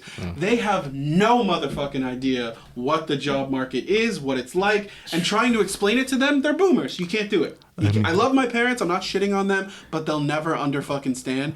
Amazon won't save your life. They won't protect you. And let me tell you a little story. Okay. Wait, hold up. Before you go on that story, I've been holding this from earlier when you cut in. Oh, you got pee? No, not even about pee. I wanted to talk about, because he had talked about tradition. Yes. And how I feel, I don't think it's tradition at all. Well, I think it is, but I don't think it is tradition. Okay. I think it's the older white people who had their certain type of feelings, but their parents who, their like father came from World War II. Okay. So they're indoctrinated to feel, no, it's work and no play. Exactly. Because think about what happened after World War II. What happened to our country? We had no other choice but to work. Yeah. There was no play. There were people who were selling their babies in order to survive. Yeah. It was fucked. Yeah, no, I get it for then. And a lot of old white politicians, why they have a problem with gay people? Because they had gay moments and gay thoughts. But they were taught you can't do that shit. So if they see now that we're entering a society where that trend is starting to come up, they're like, nah, I wasn't allowed to do that. Fuck y'all. You shouldn't be allowed to either. When you really sit down with a hardcore Republican, like Christian person, and when you sit down with them and you ask them, why can't gay people be gay? And don't give me a biblical answer. They cannot give you an answer. As a Christian, I don't have a problem with gay people. You shouldn't, because there's no fucking... We weren't called, and I've been saying this for forever. I don't have a problem with gay people. I want that on record, on wax. Yeah. You just shouldn't, because I have family that are gay, bisexual, whatever. Me too. It's like in my. Me too. Honestly, when you die and you go up to heaven, God's not going to look at you and be like, good job. You hated gays. You hated people of color. Good fucking job. You hated gays. Welcome in. Awesome. Good job, bro. Yeah. We as Christians, and I'm not going to stay on the Christian thing too long, but I just want to say this one thing. We as believers in the Holy Spirit and everything like that. Yes, sir. We were not called to tell other motherfuckers that everything they do is wrong. Nope. We were called to tell them that believing in Jesus is right. Yeah. And that's what you all have fucked up. That's why people... I'm sorry. That's why people hate us. You know how tired I am? Preach it, brother. You know how tired I am? So tired. Go ahead, Brother Jordan. I'm so tired of people hating us. Well, I'm tired of people saying, you believe in God? Dude, fuck God. Like, there is no reason that anyone should ever have to hate us because our representation is fucking ridiculous. Come on now! It's old white men who have no business talking about anything. Because literally, Jesus himself said it. Oh, There was goodness. like one of the Pharisees there. Brother Petro's got it now. Who's going to be accepted? And he talks about, well, there was a Pharisee who prayed to God and said, thank you, Lord. I fast 3 times a week. I tithe more than the 10%. Yes, he did. It says, and then he says, thank you, I'm not like a sinner like this man. Ooh. Now, let's just change it. Thank you, I'm not like this gay man. Thank you, I'm not like this poor man. Exactly. Thank you, I'm not like this black man. But then he says, the poor man, the sinner, says, he doesn't even look at heaven. He just beats his chest and says, God, forgive a sinner like me. And Jesus says, surely I tell you, he comes more justified. Thank you. Lord. And that's the problem. Thank it's you like, for that. I wish people who actually knew the word had the courage to say these things. Exactly. Because it's not that people don't know what's really right. It's that they do, but in their church, they know that as soon as they say that shit, that all the leaders, all the elders, all their friends are going to turn their back on them. Because unfortunately, that's how the culture is in some churches. There's too much interpretation and not Too enough much actual interpretation. fact. Fact enough. It's fucking. It's. One day we should enough. definitely talk about tongues. Oh, yeah, we should. We should. Because that's why a lot of people are like, nah, I don't like to go there. They be saying some weird stuff. Exactly. And I want to tell you, you shouldn't be hearing them say it anyway. That's not biblical. You're not supposed to say it in front of people. If people stopped and looked at the Bible like a book of poetry instead of like this book that these like, again, Republican Christian people have made it seem like it's this, they would be more inclined to read it. People our age and younger would be so much more inclined to not be atheists if we just presented shit to them in a more... I see what you mean. In a better way. I see 100% what you mean. Yeah, I agree with what you're about to say, and I agree and kind of disagree with what you're saying. Yeah, I see what you mean, but I think the Bible is too complicated to look at it as just one thing. Yeah. Well, no.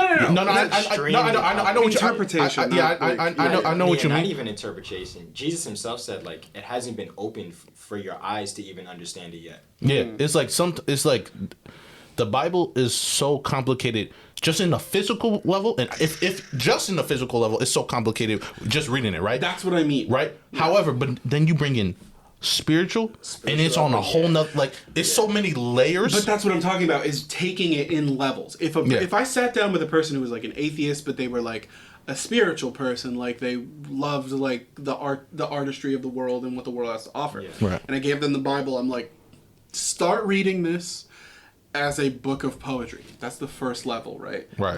They relate to it in that way.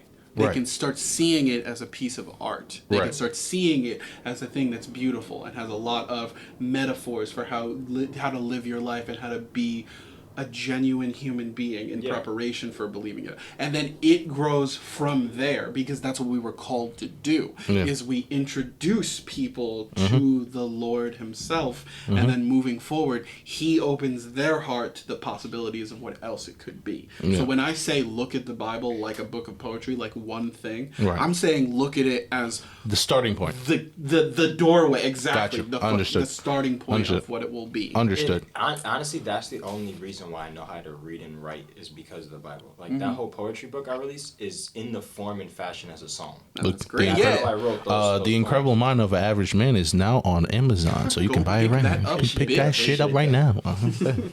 So continue. Sorry, go ahead. Literally, the very first poem in the book called Beginning, where I tried to write as best as I could from the perspective of God, where he has nothing but this love and fascination to prepare this planet, or like a playground for a kid. He prepares the seesaw, the swings, the sand, the jungle gym. Imagine you are thinking and planning for your child. Okay, I want to make it like this. I want to make it like this. They're going to have fun over here, here, here. And then you set it, you release them, and you just watch them play. And you're like, it's good. But then as time goes on, you watch them have ill intentions. They rape, they kill, they pillage. They're thinking about committing suicide. And you're sitting there like, I spent all this time, all of this love into you guys. The person who my first Adam, I gave him everything. I taught him everything so he could teach it to you guys. There's some of you who are so insecure where you really do think about killing yourself. You think I didn't pre-plan how I wanted you to look? You think that just because some one person doesn't like the way you look, that matters? Like, one human being, there's 7 billion people on this planet. One guy who could call a girl ugly fucks up her life. Yeah. Has insecurity issues for the rest of her life. Exactly. And she'll always have that in the back of her head. A lot of times it's because if they haven't dealt with it, even in their marriage, they'll still go, do you think I'm pretty? Do you still think I'm pretty? Exactly, yeah. We let that linger and we forget it's not about other people. Even if you don't believe in God. Your parents didn't let you be born, wash your ass, you pissed on them, fed you, just so that one person could fuck up your self-esteem. Mess your shit up, exactly. And I wrote as best as I could in that perspective of imagine if you're an ethereal being and you create them with everything possible. You give them everything you can think of. And then they still go, I don't want it. That's looking at life in the most, like, Paleolithic kind of way. It's just dumbing it down to just the beginning. And if you, like, took your brain, like, everything you know right now and just did a hard reset and just dropped you into the world as this right now, you would understand the insignificance of everything that we try to validate and make significant. Ironically, and everything that is so... I did that. After I tried to commit suicide in February, I did that. That and going to therapy is the thing that saved me. Was like reprogramming my brain. Exactly. I even told him I had to reevaluate how I felt about the words love, friend, hate, and I had to ask myself, what do I really feel about these things? Like they say, the 3 words that in the English language don't mean shit anymore is friend, sorry, and awesome. Because we use them so much. Because awesome has the word awe in it. Like, you're supposed to say that, like, to be shocked a beautiful sunset with a mountain in front, that's awesome. Yeah. Your boy buying you some chicken wings is not awesome. It is. Like, It is if you don't expect him to buy you chicken wings and you really hungry and he come through with you and you just got that one tear in your eye. You just like, nigga, you or a strawberry shortcake ice cream. Yeah, you're like, nigga, you awesome, nigga. I love you. Like for me, that's awesome. However, if it's like you find I don't know. If it's something like okay, I know what it is. It's like the comedian, like Louis C.K. I fucking love him. Yeah. And he has a joke about this where he's like, we go to the top shelf with our words now. Yeah. It's like you're at a party and it was like, hey man, you ready to start drinking? And he's like, yeah, I brought another cup in case we need another cup. And he's like, dude, you're a genius. Really? He's a genius because he got a fucking cup? Like, that's not... Like, we as people, we're just chasing that. Yeah. You know? Like, we're just looking for... Yo, remember when this show is about talking about dicks and fucking bullshit? No. Remember that? I don't remember. No, I just stopped my thought midway and was just like, remember the first episode I followed exactly what we talked about? Yeah, we were just talking about dicks and stuff. We were talking about EDP and fucking Mortal Kombat. Remember that? I do remember that. About stuff. I mean, if you want to take a break and then we can reset. I'd like to. All right, let's do that. Because I do have to pee. We'll be right back. So the reason I like white girls, right, is I wanted us to straight face go through that. We were. Tell us. But I was 4 years old. I was in a airport. I don't remember whether I was coming back from my grandfather's house or we were going to. I don't remember. I think we were leaving, if I remember correctly. Okay. I was 4 years old, and we're chilling. We're waiting for our flight. We're waiting for the plane. And I remember this white girl, blonde hair, blue-eyed white girl, walk up to me. I'm 4, right? She looked older than me. She was maybe like 5, 6, whatever. Right. Walk up to me and she just start talking to me. You know, kids talking about stupid stuff, whatever. And we start playing. We cool, and we cooling, right? It was the first time my heart started beating really fast when I saw a girl. It was the first time. I'm 4 years old. I'm like, am I dying? Something's happening down there. Yeah. My dick was not active at all. I'm 4 years old. My dick was very, very not active. But my heart started bumping really fast, and I started feeling flustered, and my words started getting. I remember that. But I was a good looking kid, so that took me all the way through. And so she was talking to me, whatever, and then it was time to leave. It was time to go. Her parents started calling her over. She was like, nah, whatever her name was. She said, nigga. She said, nigga. No. Nigga. No, her parents started calling her over, whatever her name was. And she go, okay, I gotta go, bye. She leans in, she kissed me on the cheek. and then she leave. Right there. After that, it was a wrap. After that, it was like, well, I mean, what am I gonna do? I have to like them now. From memory, I remember the first white woman I fell in love with. It was a celebrity. Who? I don't know how to say her last name, but Rachel Weisz, the lady from The Mummy. Mm. My mom said as a kid, there were two movies I watched on choice. repeat. It was Bring It On, because I was obsessed with Gabrielle Union. You loved Gabrielle. And The Mummy for Rachel Weisz. Yeah. And then as I got older, I decided I wanted to be with white women to piss off their dads. Yeah. God still hasn't let me have a white girlfriend, though. You know what was crazy? Growing up, apparently, my dad tells this story, is whenever a Latina would walk by, even as like a kid, my head would turn. Of course. Yo, they got that. They got Like that. my head would go. My head like I'd be like 4 or 5 years old. A Latina would walk by. My dad would just see me go. He would see me. Free time. You know what's crazy? I've only dated Spanish girls. Right. Unintentionally, too. Yeah, and that's the thing. Like literally, my girl right now is the first Hispanic I've ever been with. The girls before were all white or black. You know what I'm saying? Like I was like I was like, yo, I really like Hispanic girls, and I really want to get with them. But for some reason, everywhere I was, I just didn't. It didn't click, It just wasn't able to get. And then my girl come through, and I was like, yo. He said, I finally got me a Spanish. I finally, and then I locked it down. You know what I'm saying? You know what I'm saying? You know what I'm saying? Though, because I was like, you know what I'm saying? Though, cool.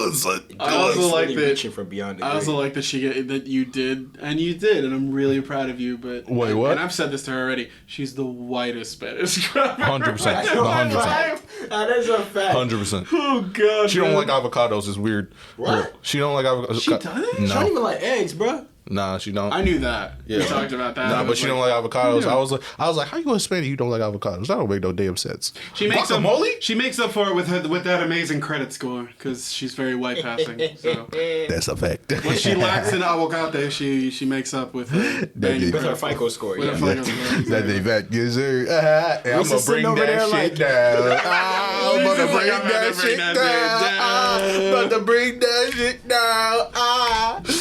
That poor TransUnion score is about to hit the floor. Yes, sir. Jesus. Oh man, let's get it. But yeah, no. Fuck TikTok. Yeah, what happened with this? You said the TikTok did Fuck TikTok. They don't like us. Fuck. It's probably me. I say a lot of things. Fuck TikTok. Like the Gunches? Yeah. What the fuck did TikTok do to Gunches? Oh, fuck TikTok. They won't let us. Nigga. They won't let us post. Yeah. What are you talking about? Bro, all that shit, bro. We only have one TikTok on our we only have one TikTok on our thing. Mm-hmm. I deleted the rest of them because they were muted. Yeah, We only have one on there that's not muted. Why are they muting your shit? What's I weird, don't know. They don't tell me the reason. They legitimately don't tell me the reason. They don't tell me why my shit is muted. I've sent emails. I'm It's like a bunch of motherfuckers who are working at home and they say, I don't want these niggas making money. Fuck them. bro. And here's the thing. I've been on TikTok. I know we're not saying the worst shit. Oh, absolutely not. Bro, Absolutely we did not. one about Phineas and fucking Ferb. And they, That was funny they as fuck. cancel us for that. Bro, Phineas and Ferb. And they muted that shit.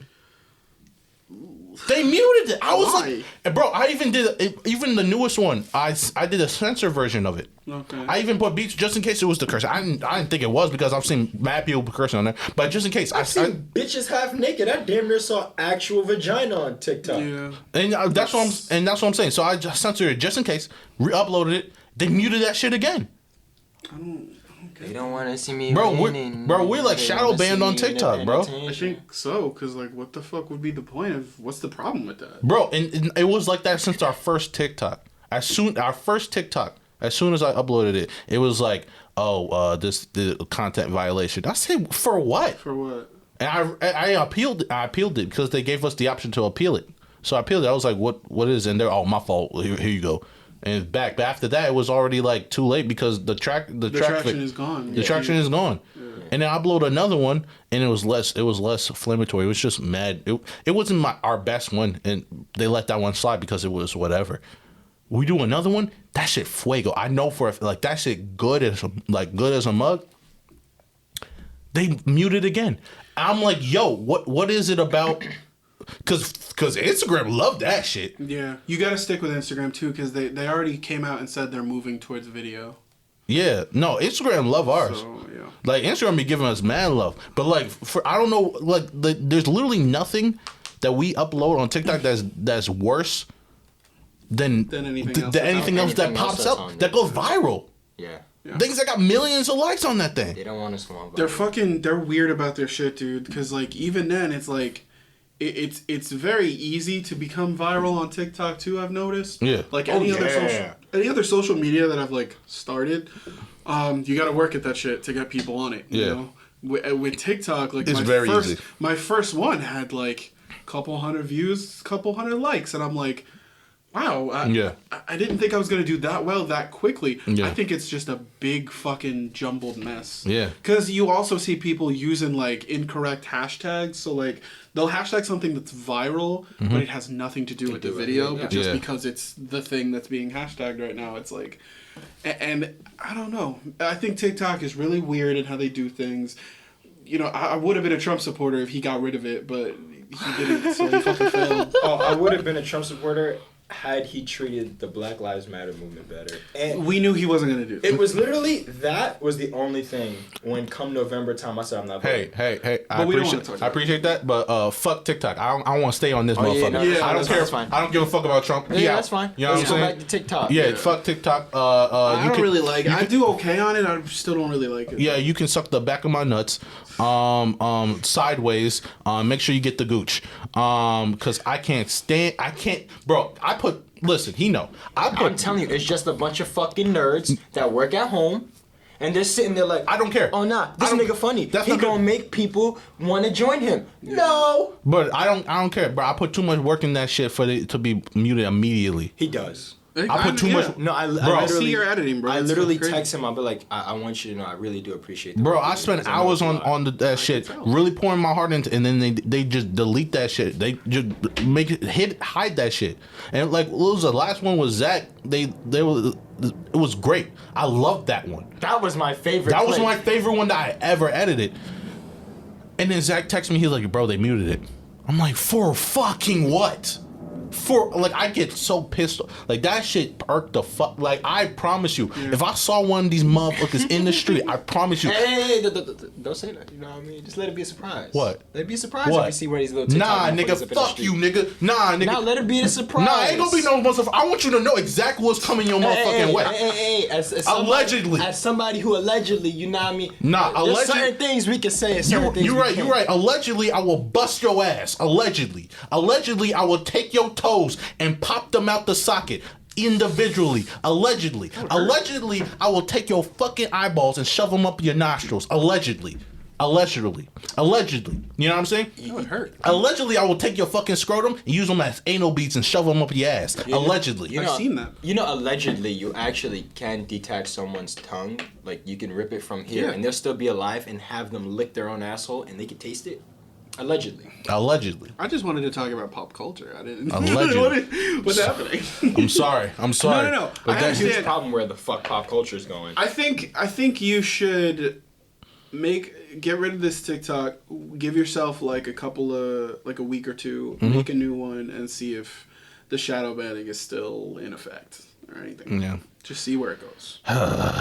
Ooh, so you don't like where social media, Jesus. You don't like where pop culture is going. Why? Not at all. I never liked what pop culture. Pop culture has always been weird. So, I'm gonna go back to where he was talking about with like the certain decline of like where cultures where they hit a certain point where they start to debate. Before the break, before the break.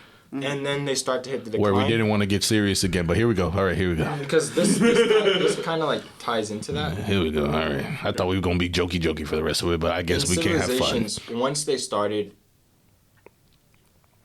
speaking about the notion of sexuality in terms of children, where like pedophilia starts to become acceptable. Why does pedophilia always come up when I'm on this podcast? It comes up every podcast. Okay, no, don't feel bad. He always brings up pedophilia. No, it's only fine. because that's a real thing in today. Like, it's becoming more and more prevalent than it was in my mom's time, and it's getting scary because you're getting people who are trying to justify that as a sexual orientation, and that should never be acceptable. Exactly, yeah. You should get fucking shot in the face. They've been trying to... Me having a gun should be a sexual orientation, and this pistol's a dick, and I'm gonna put it in your face. They've been trying to put themselves This into pistol's the a dick is hilarious. Pistol whip you in the car. Yo, this pistol's a dick. This pistol a dick is hilarious. But, Walk with a limb like I'm deformed.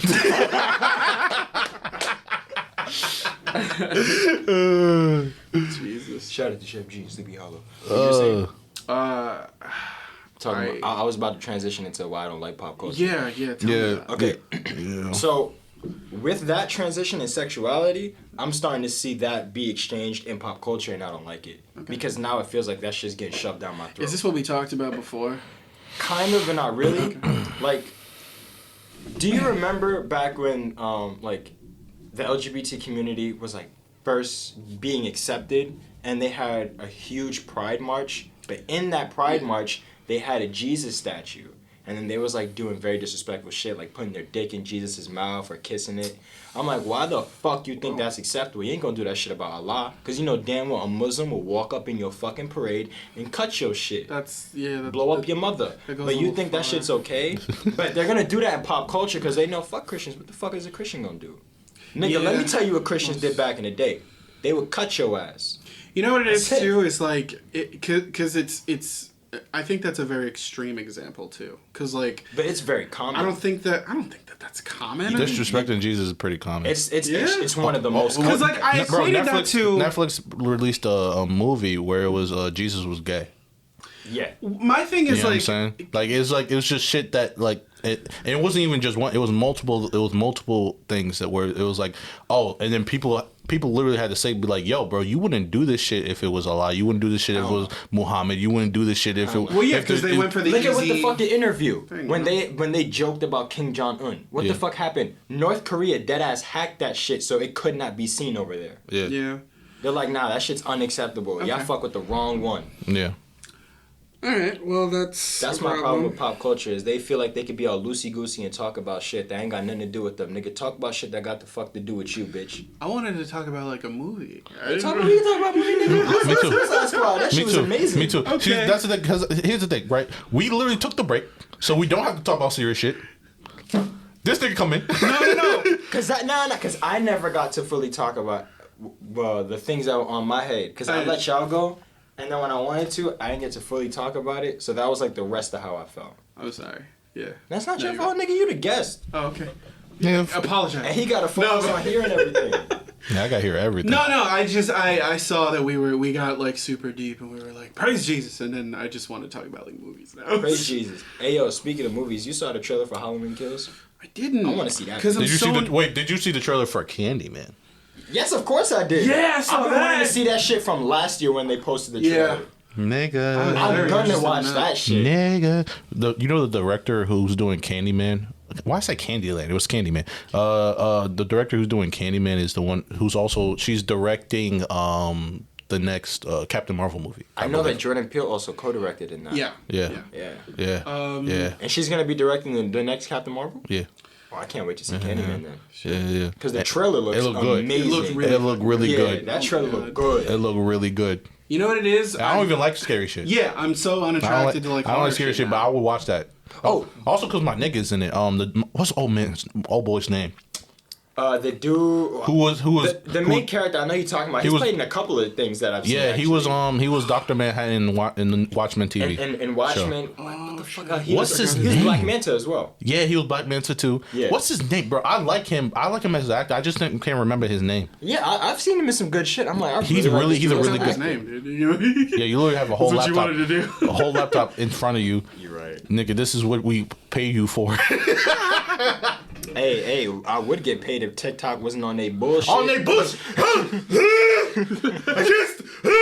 can't stand it. Always. Every time. I'm just trying to.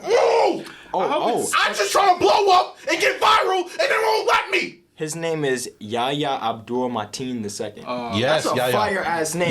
The way that shit is spelled too, that's a dope ass fucking name. I just hope it's not like jump scares. I hope it's unsettling and creepy and like makes me feel weird. You know what? That was really fucking good about what was this, Midsummer? Yeah, Midsummer was creepy as it didn't have jump scares. It made was me just uncomfortable. Yeah, it just makes you feel. That's how what was it, Hereditary? Hereditary. That was another really fucking good one. That was what Insidious did too, man, and then they fucked it up by making 17 more of them. Insidious was actually unsettling. You know what? That's why it was so. I'm gonna talk my shit on that because I really fucking liked Insidious and The Conjuring. Insidious, right? Yeah. All right. Yes. I loved the first two. Yes. Because they were coherent stories, and it wasn't with the intention of jump scaring you with these spirits and ghosts. It was like on some family shit. There was a haunting that had to do with this one, and you had to understand the full story to see it was deeper. All right, cool. Yeah. The third one, the fourth one was just all on some. At that point, it's just Scream. It's bullshit. I'm like, yo, nobody wants fucking jump scares all the time. Yeah. This is why you, as a director, you're fucking ass. You're just trying to copy some shit another nigga did because you're not creative. Nigga, just do some different shit. Exactly. That's why The Conjuring did so good. Yeah. You know the one scary scene in The Conjuring that everybody remembers, and it had nothing to do with a jump scare. It was literally just this. Yeah. It was just the clap. That shit, I remember, That shit was fucking scary as shit. Because you could do well with, like, because the whole thing with horror movies, it's 90% audio cues. Yeah. But it doesn't have to be jump scares like that. They can cut the audio completely in the theater. When I was a kid, I was sitting there learning about audio watching horror movies. Because, like, they would cut the audio completely when, like, some slow shit was happening, like that or whatever. White noise, right? Yeah, and right before the jump scare would happen, it would be like the white noise shit, and then it would be nothing at all. It wouldn't even be white noise. It would just be like that pin drop shit. And then recently they started doing it where like they do the pin drop shit where it's super silent, and then instead of a jump scare, it'll be a person just walking an arm and be like, "Hey, are you okay?" And, like, that'll be, like, the first noise you hear. So that already makes you jump. Like, that person just... And then the jump scare comes, and it gives you, like, a full fucking... Yeah. Like, it's like... Because, like, you were trying to anticipate it, you were wrong, and then boom! You were wrong, and then bam! We got you off guard. It was catching them off guard. And it was beautiful for a minute. Yeah. It was the same thing as, like, Big Chungus. It was funny for a minute. And now it's not. And then you got it. And then you got it. And then Ugandan Knuckles. That was hilarious, and people fucked that up. It did. Ugandan Knuckles? Do you know the way? Do you know the way? Show me the way. Do you know the way? I remember that. Do you remember? To this day, we'll still go, Ina di beninging. Hold up. In the beninging.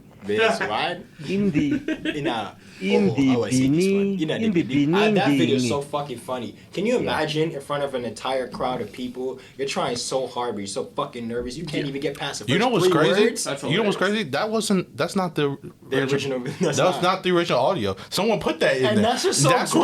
That shit is amazing. Someone saw that video and was like, I can make it funny. Like you know what I'm saying? Like this nigga was having a whole speech and he was doing well, and this nigga said, this nigga has an African accent. I'm gonna make fun of that shit. Do you remember Wonder Woman 84? Yes. Where the main guy is like, life is good, but it could be bad. But it could be bad. He's like, oh, this is good, but it could be bad. But one of my favorite ones is there's an alternate version of it where the dude's trying to say a number. He's trying to say like something billion. And he keeps fucking up. Oh, yeah, he can't say the number. He's a 2,000 billion, no, 300 billion, no. He can't say the number, and that always killed me, too. That's fucked up. No, you don't know a lot that made me laugh? Because when I was a kid, I used to get fucked up with, like, the really big numbers past, like, a trillion. I'd be like, a million, no, there's too many zeros. 1,000 million? No, that's not a number. 1,000 million? Yeah, this is 1,000 million. No, that's just a billion. You know, when I was watching that video, I was like, dumbass. And I started scratching my head. I'm like, nigga, that was you. Shit, that's how I do shit. Yeah. Bro, yeah, but so we saw Suicide Squad. That shit slapped, bro. Did you see Suicide Squad yet? Not yet. You should. The day it came out, I had Steven text me that morning. He was like, bro, I saw it. You need to go see it. You should. What did Steven say? Because he's trying to say, he loved it. He was like, it was a good mix of violent and funny, but it was interesting. My exact words to him was, I liked it more than the Avengers. Wow. Shit. That's interesting. That's exactly what... I'm waiting for DC to put down a banger. This might be it. He did say that. I don't agree for nostalgic reasons, but I can respect it, I guess. That's interesting. There was another take that you said was wild as fuck though that I did not agree with. Something was better than Captain America, the first one.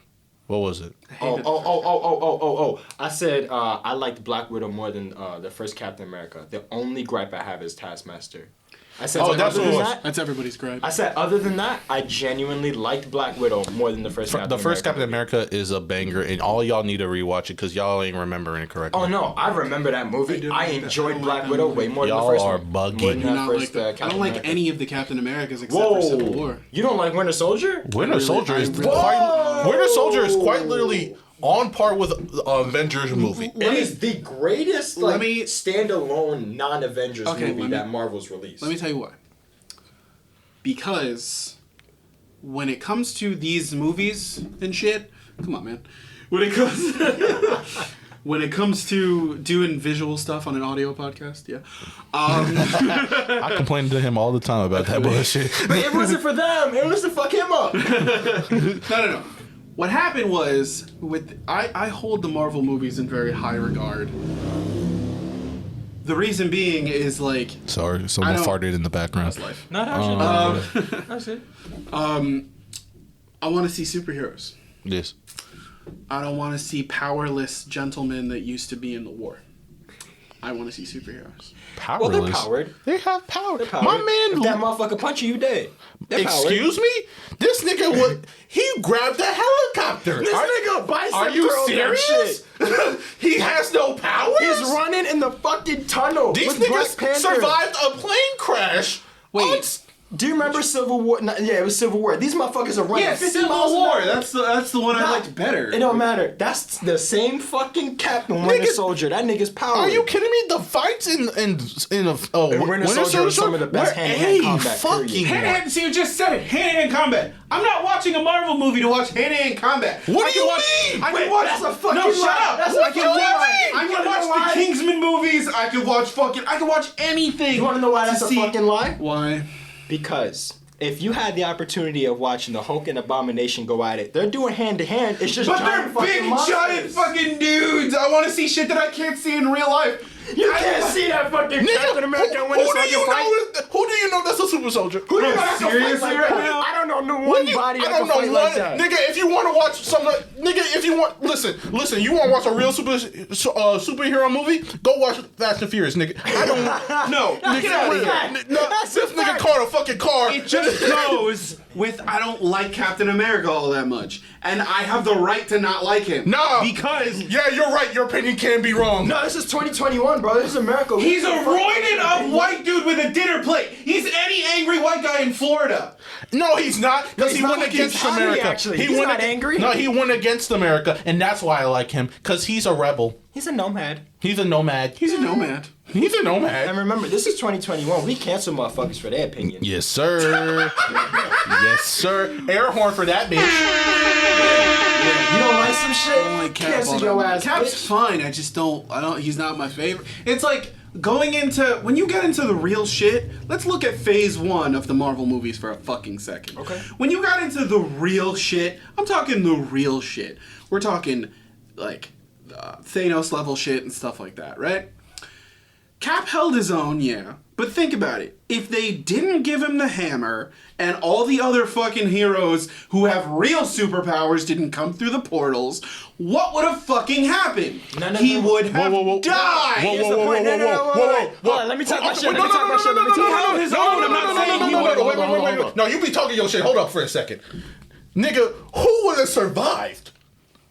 Nigga, it was him against a whole army. Who would have survived? Tell me who. I'm telling Wanda. You a bullshit. You a motherfucker. Because she has real powers, you bitch. She didn't even know about it until the fucking show. Hulk got bodied in Infinity War. Hulk's not Wanda, bitch. Hulk got bodied so much. He didn't want to go back. Bro, she didn't even know what her powers were until the TV show. You bullshit. What? She almost killed him. No, that ass though she really could have because in the comics, that's why he chose to rain fire. His armor and the Soul Stone are unbreakable. No, you're right. No one And can she do shattered bones. No, you're right. No, I just want to see a person who has actual like powers. No, and yo, shit here's the like thing. that. No, here's the That was thing. my thing. No, Thor didn't even do it. He said, you should have aimed for the head. No, bro, here's the thing. You are right.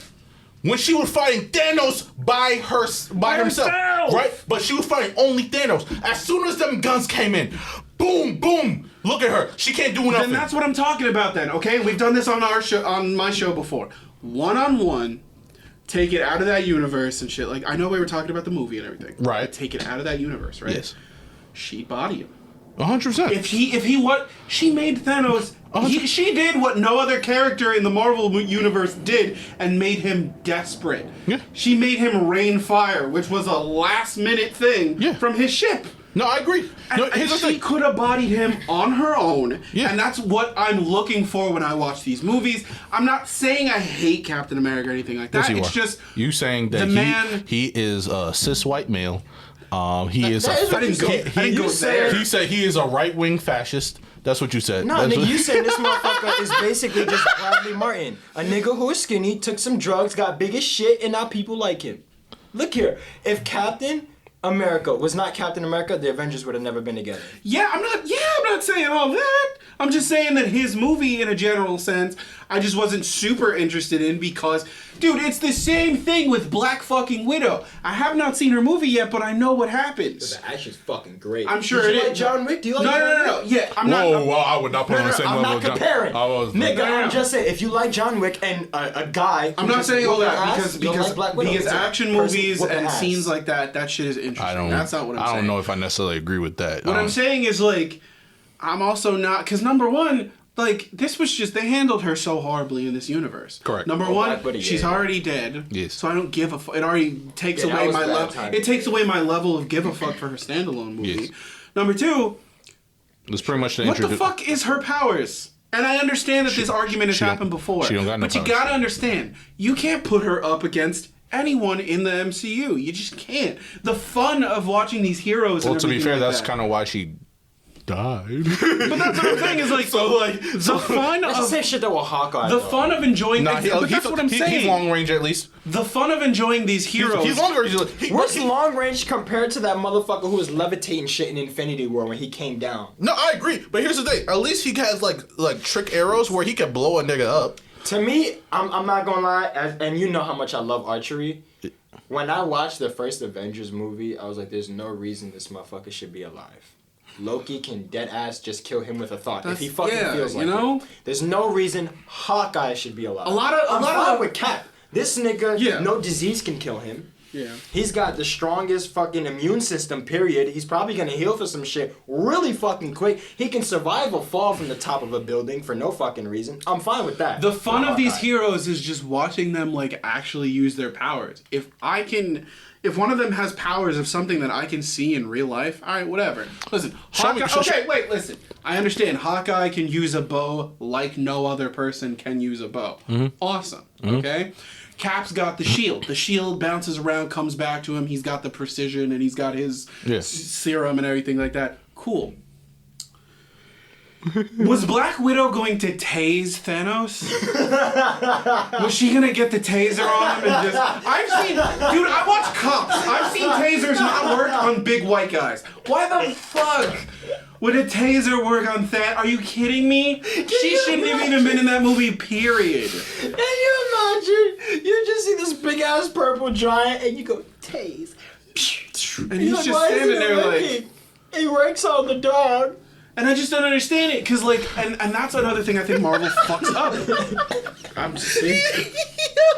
He said she was gonna tase Thanos. Was that the thing? Was she gonna climb up on him and just, like, he would have grabbed her and ripped her in half and moved on to the real heroes. Sorry. Could have done that to But I'm a sexist if I fucking say that, because she's a woman and I can't. That's another thing that I hate, is Marvel fucks up their female characters. Like, and I think we talked about the this early before. Iron Man movies. It was perfect to have Black Widow and Iron Man. Because they're going up against people. Yeah. When they brought the aliens in, retire, bitch. That's it. Enough. I'm done. He said, give me Nova. Switch him out. Honestly, Get Nova. I mean, I here's the thing, right? They fuck up their female characters because none of them have powers. They all do hand-to-hand combat. It's not fun to watch. Captain Marvel was probably the worst Marvel movie I've ever seen. And she has all the powers. Yeah, that's but what, also... Dude, that's exactly what my next point was going to be. But also Wanda. And also Gamora and Nebula. Yeah. It's just that when anyone who has a solo... Nebula doesn't have powers. You just named all of them that don't have powers. I mean, they're aliens. Well, they're aliens. They don't really have powers, but they're more powered than Black Widow. They're more power. Yeah, they can do things that humans can't. They can jump really far. And also, she's a whole cyborg, so she technically has powers. The same way, Cyborg has powers. And Gamora is an intergalactic assassin. Yeah. She's no... Yeah, exactly. Assassin. So you know what I'm saying? Here's the thing. What they mess up is any female superhero that has a solo film. Mm-hmm. So, like Captain Marvel, ass film. Horrible film. God, it was terrible. Black Widow, I liked, but it wasn't the top. Yeah, I don't know who the fuck it wasn't the top. It wasn't top tiered Marvel. Decided to give their retarded chromosomes and nut into someone's coffee, who drank it and then said, "Yeah, Taskmaster as a female, and she's gonna be attempted to be blown up as a kid." Wait. That's fucking retarded. Whoa. Wait. Yeah. Wait, no. I think. No, hold on. Hold on. He's about to get out. Hold on. I know. Hold on. Retarded chromosomes nutted into their coffee? Into someone else's coffee, and then that person. No, I heard you. They drank that. My nigga. What does that? Because I want you to know, you said that. I didn't hear nothing after that. Not a damn thing. That's what happened with Minch Munch. Not a with the TikTok. Nigga. It's your namesake, the Gunches, because you fucked up a thing and nigga. You're a Gunch of guys. Nigga. Never in my life have I heard such an elaborate way of passing on retardation, nigga. What? I like to be creative. Nigga, is that how retardation even work? No, not at all. But anyway, let's go back to this shit. Sorry. I need you to restart it because I legitimately didn't hear nothing after that shit. All I'm saying is, I'm waiting for... Phase 2 is going to have female superheroes that I'm... Phase 4. We're on 4 now. Yeah, we're on 4. Phase 4, I'm sorry. Yeah. It's going to have more female heroes that I'm actually interested in. Oh, so we have Kamala Khan, She-Hulk, okay. I'm looking for... Oh, yeah, She-Hulk! Yeah! I'm excited for that. Waiting for that, bro. Well, I've been waiting for that shit since I was fucking 8 years old when they teased it. Here's my thing. I feel like they're going to mess up She-Hulk. No, don't say that. I truly do. I don't think... No, I truly don't. I truly don't think they're going to do... Keep your pity to yourself. It's 2021, baby. For me, I think the thing that makes She-Hulk great was that she wasn't Hulk and that she loved being green and tall and what a beautiful all that, and also a lawyer and all that stuff. Mm-hmm. I feel like they're not going to go in that route. I really do. I think they're going to make her look like Hulk, but then she's going to be human for the rest, and then she's going to go back and forth. I really feel like that. I don't know why. I don't know what I'm expecting. I have that sense of it. I really feel like Marvel's going to try and be different, and that's what they're going to do. If that's what episodes 1 I will not watch the rest of it. I'm just going to ignore it. I'm going to watch the rest of it because that's what I do. But I mean, that's what you're supposed to do. You can't judge it, but yes, I understand. I will. You know what I'm saying? like with Loki, because here's the thing. That's also the thing Marvel does. Not even just Marvel, but there's this kind of trend that I don't like, and we were gonna go into it before. Yeah, we were gonna go into it in a past episode, but we never did. But I'm gonna go into it right now. With your gripe with Loki and female Loki. Yeah. Okay. Mm-hmm. Loki became the Sylvie show. You really think that? Yes. Yeah. Yeah, because she was the only one with agency. After she was introduced, she was the only one with agency. If you're the only one with agency and you make the plot go forward, you are the main character. You are the main character. When every decision that you make is the reason why the story's going forward, you are the main character. Okay. You know what I'm saying? I mean, the show was called Loki. Yeah, she is Loki. She is a Loki. However, we go in there for Tom Hiddleston. Yep. Mm-hmm. You know what I'm saying? That's what you go in there. You go in for his charisma and all this stuff, and they nerfed him. Yeah. And also, they nerfed his powers, but also they nerfed his personality. He was 2012 Loki. He was 2012. This is right after trying to take over New York. And they sped through his progression so he will be more of the Loki we've grown to know. I don't think it was. He watched the movie and then changed. Yeah, no, 100%. I don't think it was sped through. The way that I see Loki's progression is, yes, I agree with you to an extent, because he was 2012 Loki. He did not experience yet, the love and emotion and affection and everything like that that he was was supposed to in order to reach this Loki. Right. The thing that happened with him that I feel it feels like it's fast, but I think it's just out of trauma.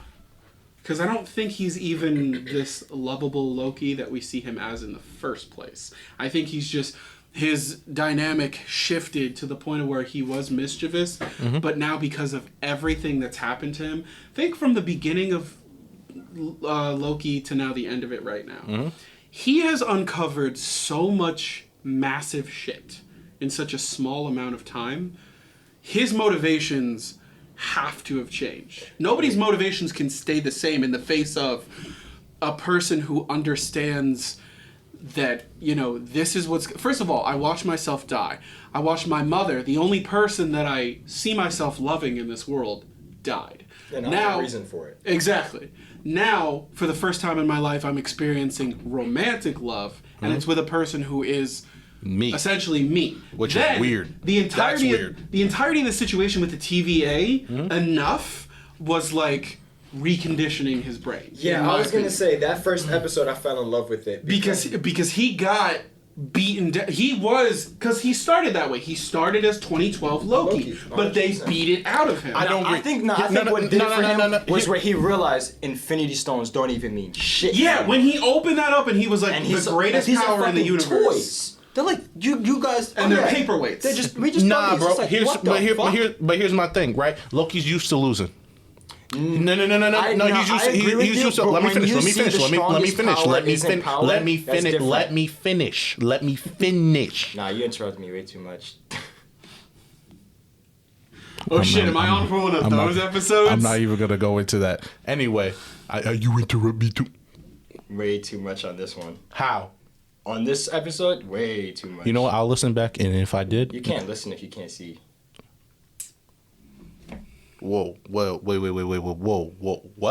Because he would start, he would say something, and then I would go, oh yeah, and then boom. I'm like, all right, I'll wait.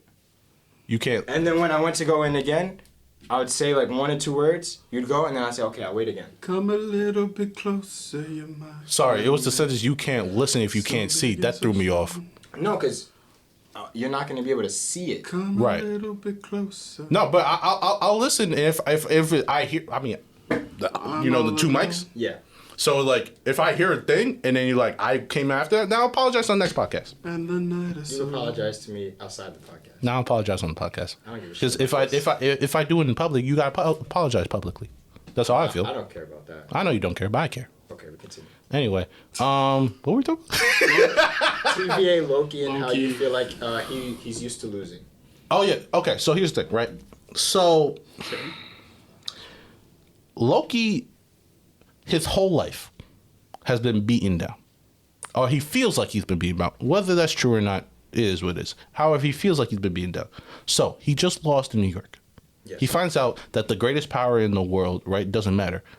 But then he also finds out he has the ability. He's in the building where the greatest power is, and he can figure out what that is. I feel like they made him too sane, too fast. Well, what would have been the greatest power then? Because you're saying that it was there, and then you find out the greatest power wasn't even there. Correct. But he doesn't know that at that point. Okay, you see what I mean? No, I get what you're saying. Loki has always been ambitious. Yeah. He has always been ambitious. That is a core characteristic of who he is. Right. A core characteristic. And then as soon as he watches a movie, it's done. But then he also learned that all the alternate timelines immediately just get disintegrated anyway. Correct, but even if he wanted to manipulate things, he would just find out, they're just gonna fuck me over. But he's in a unique position that Where they he can weren't. work for them. Where he can work for them. Okay, I see what you're saying. He's supposed to be mysterious. He's supposed to be highly intelligent. He's supposed to be thinking on 2 steps ahead of everybody. But they just made him look like that's just what he says, but he's not actually that smart. And that's my problem. I get it, because they kind of tried that where he like kind of betrayed Owen Wilson so that he could find out more about this alternate Loki. But I get what you're saying. But that wasn't to me. But that wasn't enough. What was it? Like that episode where they were on the Purple Planet. I don't know what's called Purple Lamentus. Planet. Yeah, sure. Wow, Purple Planet. Great job.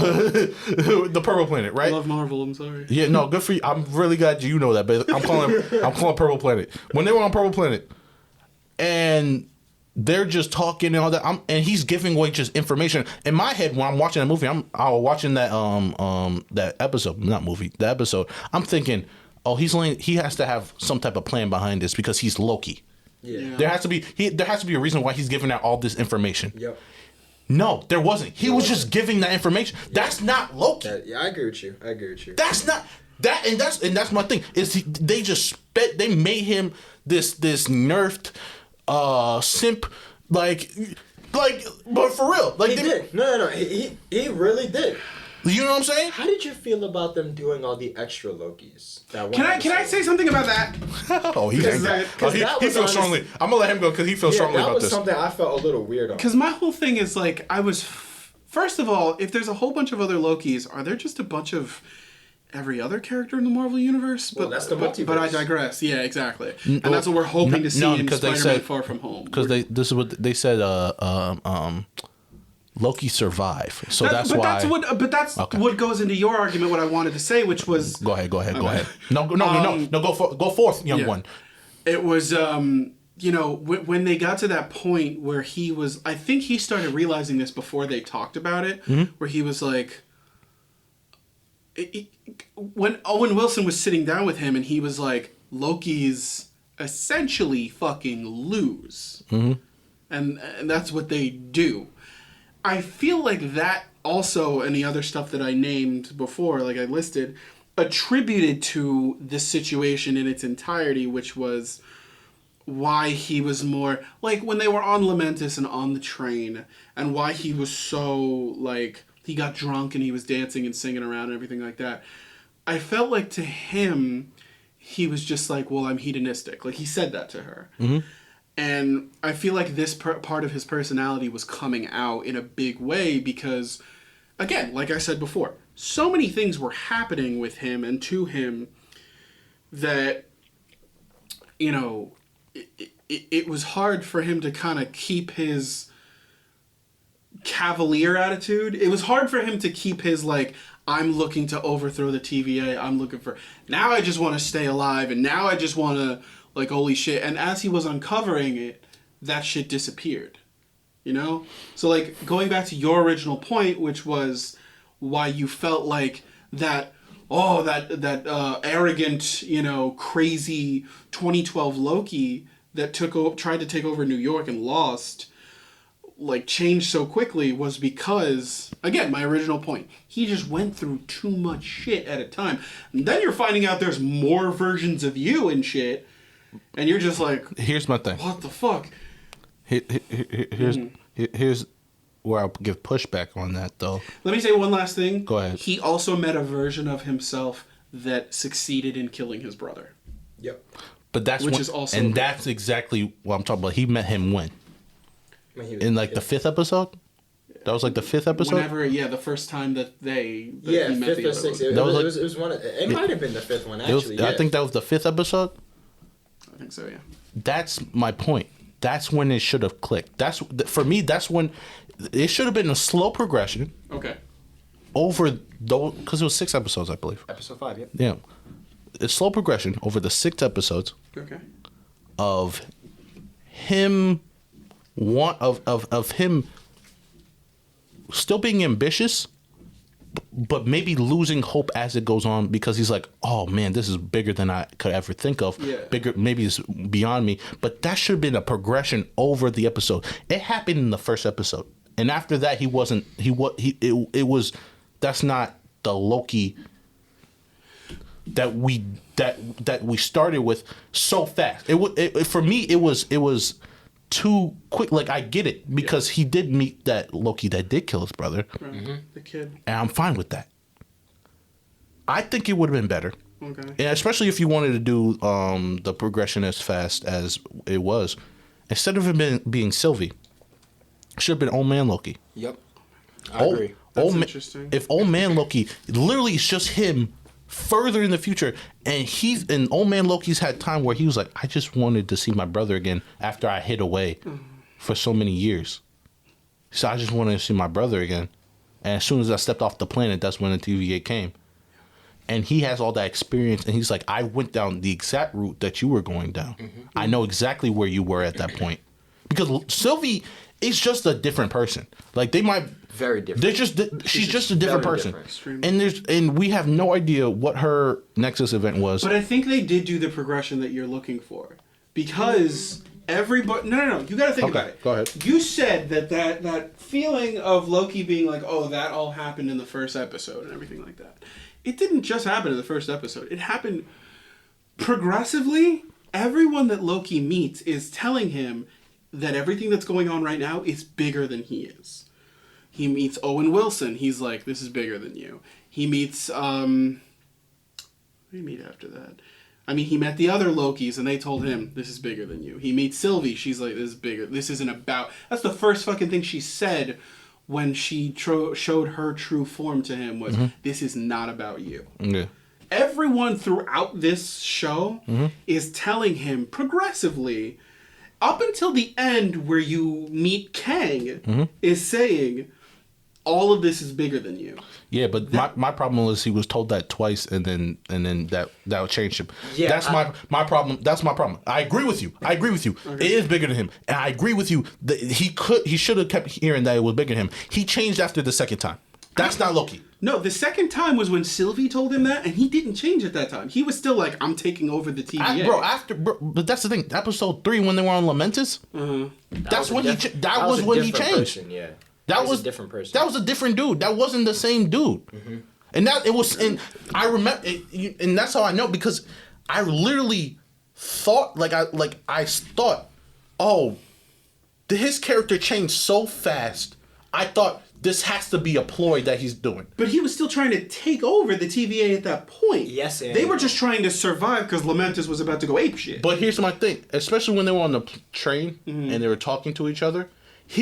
His character changed so much where he was just giving up personal information, not having any like tactical edge over it. But it wasn't anything pertinent to the mission. He was just telling... She asked, what was our mother like? And that was it. He wasn't giving away like shit. But that's the thing.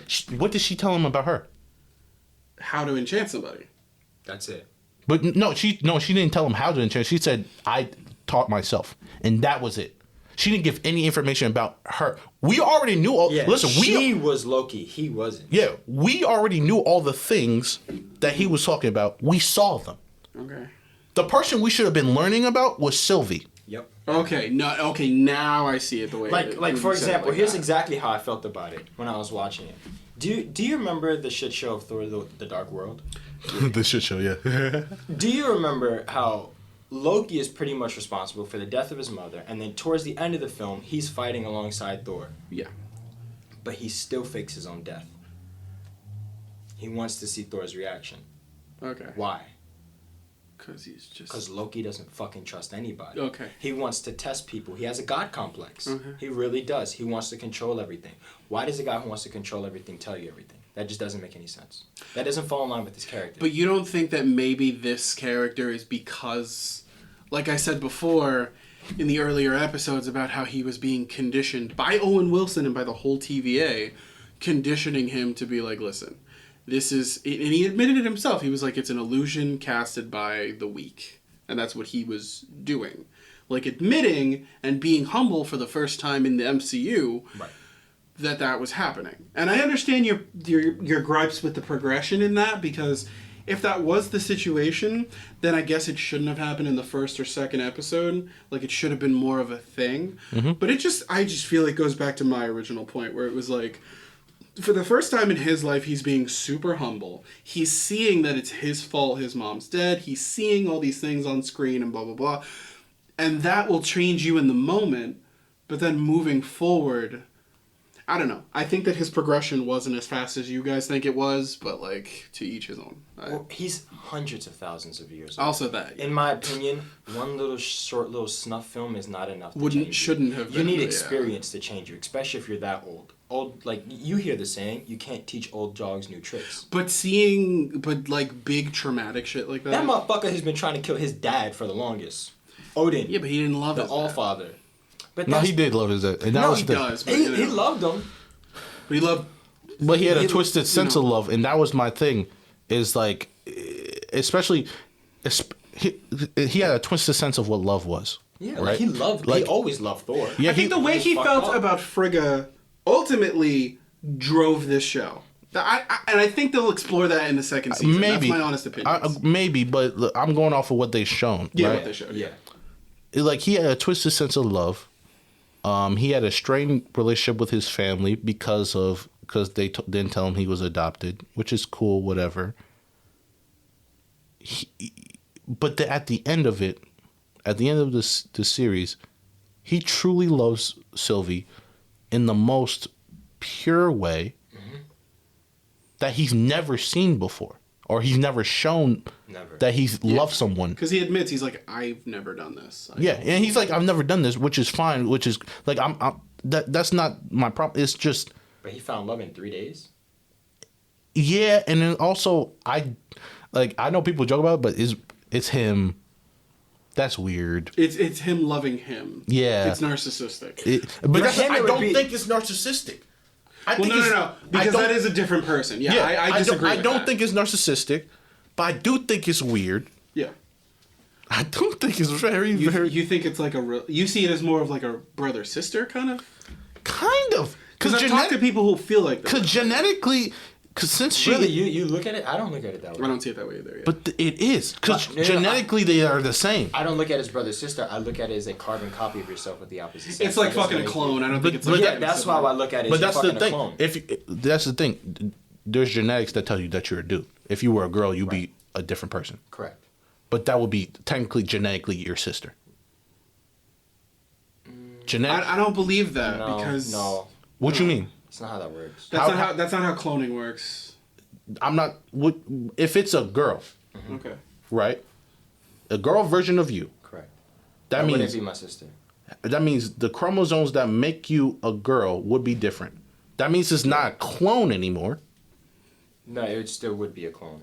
That would be Because they're taken from your DNA, not from your parents' DNA. If it was from my parents' DNA, then I would still look In at it this as my situ- sister. in- But if it's a clone of myself to be the opposite sex, then I wouldn't see that as a... In But- this but- situation, But that's the thing. It's not that. It's still creepy. No. I agree with But you. here's the thing. It's not.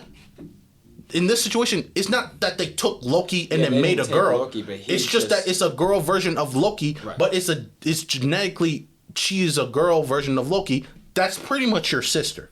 It's not that they took your DNA and then made Sylvie. It's not that they took Loki's DNA and made Sylvie. No, that's not what it is. Right. It's that it's another universe, and genetically, Where it's Loki girl is just version. a girl. Loki is just a girl. Right. That means genetically they are similar but slightly different. but they're two different universes with two different pairs of parents. Is the thing. Like I feel like where she Are came they? from is not. Yes. Where Are she you ca- sure? There's a different. Listen, if the multiverse is true the way we described it before when we talked about it, there's another Odin. She There's wasn't another. adopted. huh? Yeah. She's not adopted. Yeah, she was. No, she even Yes, said it. no, she did. She said they told her. That's what she said. You can rewatch it. No, yeah, all the They Lokis said are. they said that she told her. She said she said oh, that that was a told- big thing because Loki was like, "They told you? They never told me." Oh, yeah, that's Yeah. right. That's right. But here's my thing. Here's my Okay. thing. In this universe, right? If we're going off the logic of what Loki, and I didn't think we would spend this much time on this, but if we're going off the logic that Loki did, right? The show Loki. Okay. That means there's a sacred timeline. Okay. That means things are supposed to go the way things are specifically supposed to go. Okay. Right? So, that means if there was a girl Loki,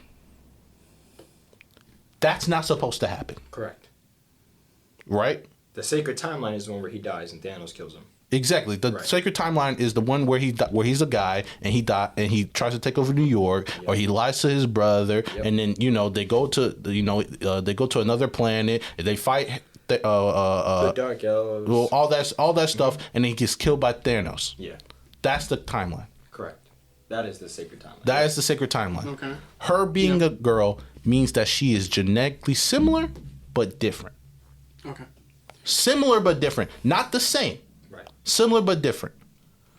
That means everything that happened before that is the same, except that she is a girl. Okay. Do you see what I'm saying? Yeah. So that means it's the same ice giant parents. Right. It's same Odin, same Thor, same Freya, all that stuff.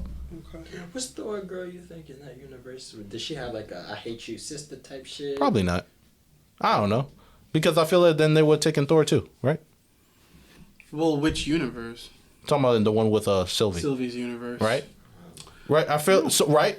So that means they're genetically similar, but they're different. That's his sister. I don't see it as this sibling. I can thing. see your Genetically- logic. I genetically see your logic. I just don't see it that way. Genetically, there's the brother and sister. Genetically, however, they're both Loki and they're from different universes. Whatever. I don't care about that. But it's weird to me. Like that'd be like if I had another right. If you would look at me mad different, right? If I had another universe me come in and it's a girl, and I'm like, damn, that shit hot. You would look at me different. I wouldn't because I wouldn't because I would absolutely do that myself. I would. Because 100% do that. I'm very narcissistic. I am. You know I'm narcissistic. If I could fall in love with a banging ass female Jordan, dude, I'd be like, and we don't even have to change the name because Jordan's a girl name. I would flat out Y'all say some sick fucks. because here's the I'd thing, fuck right? me. Y'all some sick fucks. If I saw like a female universe, I'd be like, this goes beyond what my brain can comprehend. I'm not even gonna try and think about it. This is too much for me. Bro, our kid's gonna be inbred, bro. I don't know if that's true. That's crazy. It 'Cause would be. That's a completely different level of science. But Yeah. it would. But that's the thing. That's a different level. Interdimensional travel. And then the biology of it, I have no idea how that time That's is gonna affect that's it. fourth dimensional. That's fourth shit my dimensional. brain cannot That comprehend. is fourth dimensional Bro, shit it's that simple humans can. biology, though. No, that's If we not. have the same parents. No, scientists have debated Dude, it's theoretical shit that theories of this exact conversation. humans and said cannot we have comprehend. no idea what will happen. If Humans we can have, comprehend if, that. if genetically the parents of that universe are the same as my parents right now, the only difference is that Reese is a girl. It's still not that simple. No, it's not. Bro, how? Because it goes into DNA splicing, and is the DNA in Sylvie's universe working on the same principal guidelines as it's working in this universe? Yeah. Like, dude, it's the fourth dimension. We can't comprehend it. I'm saying It's like a tesseract. We can't comprehend it. but we listen to this, right? The way the multiverse as we understand it works, right? He said, as we understand. I'm like, I don't understand Right, shit. right. As it works is that every choice splits off into another universe. Yeah. Essentially, Yeah, right? yeah, yeah. That means at the point, right? In this universe, the thing that splits off into a different universe is that Reese is a girl or Reese is a boy. That means everything before that is the same.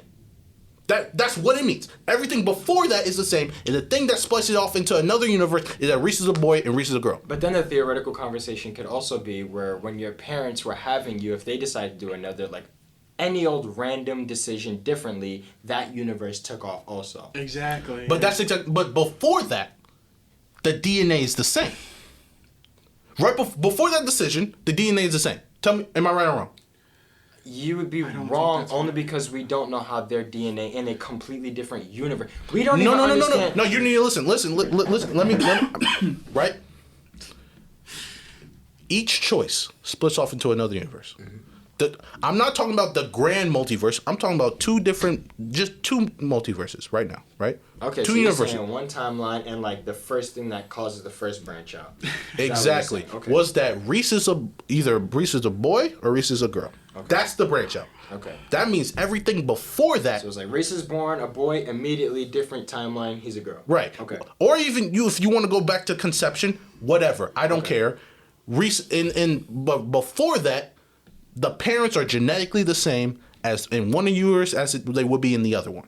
Right or wrong? I don't think that that's right. See, How? I think How is that not right? Because I think that genetic makeup between universes I think it's just is a thing that oversimplifying it. does split them between universes. Which is okay. Listen to me, okay?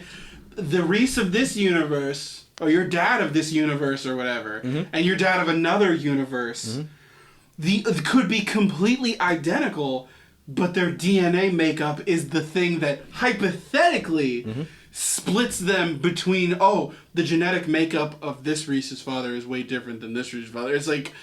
No. I understand. I understand that, but that's not what I'm talking about right now. That's not what I'm talking about right now. I understand that but that goes back millions, thousands, or whatever you believe. I don't care. That goes back all the way back there, and they could be similar looking but different DNA. Okay. However, the concept of a multiverse is that each choice branches off into another multiverse. I'm talking about, or each decision or each action branches off into another multiverse. I'm talking about at the nexus event of one action of Reese being born or Reese being conceived, or whatever it is, at that point.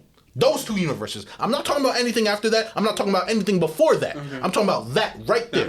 That moment right there. Genetically, those parents are the same in two different universes. That doesn't matter. If you want to go further back, then genetically they could be different, sure, whatever. But in that moment, those two universes, the parents are genetically the same. I still disagree. I still have to disagree, man. How? I'm sorry. How? It's because Okay, let's take this into the Latin. Multi meaning many, verse meaning different.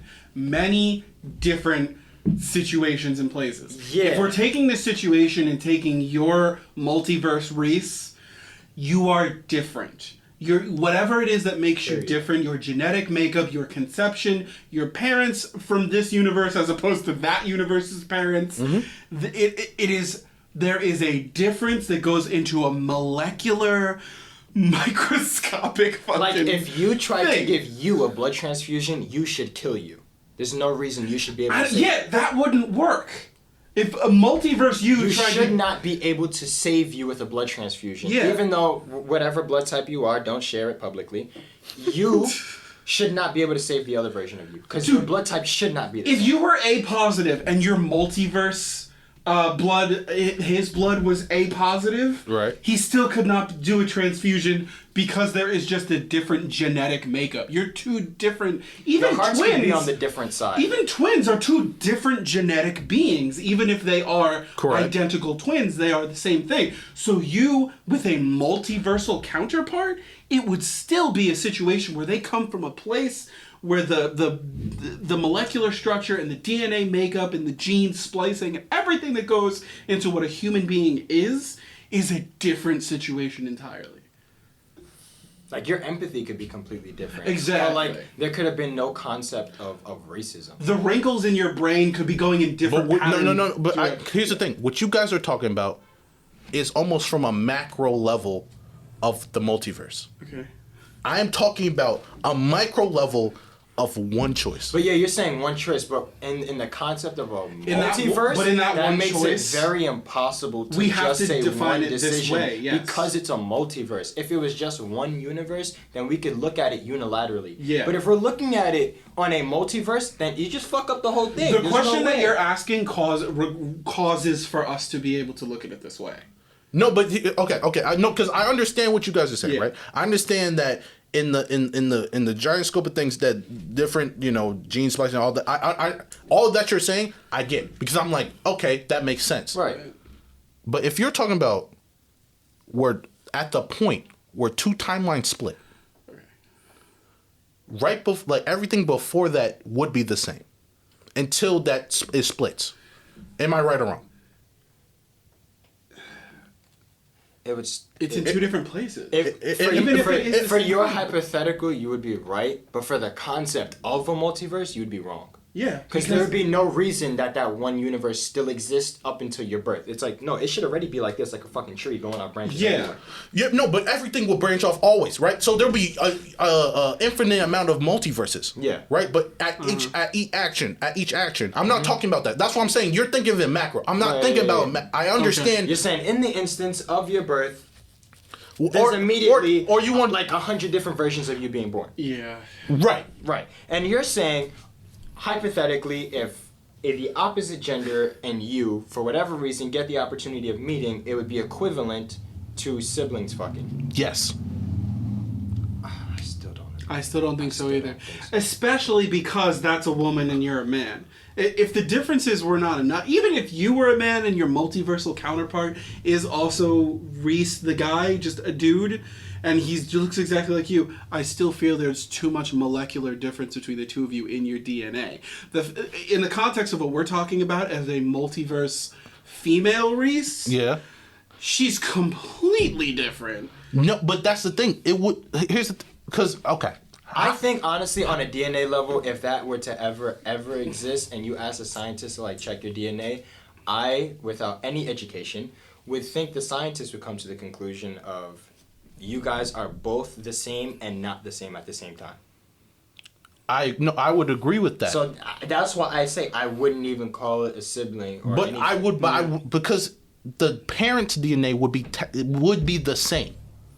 But And that's what I'm going back to is the parents' DNA, right? My mom and my dad, right? Like at the Nexus event, whether before it even splits to whatever universe, would be the same. It would be the same. My throughout that, from there on, my parents' DNA would be the same. If everything would be the same though, then the Nexus event shouldn't happen. No. My parents' DNA would be the same.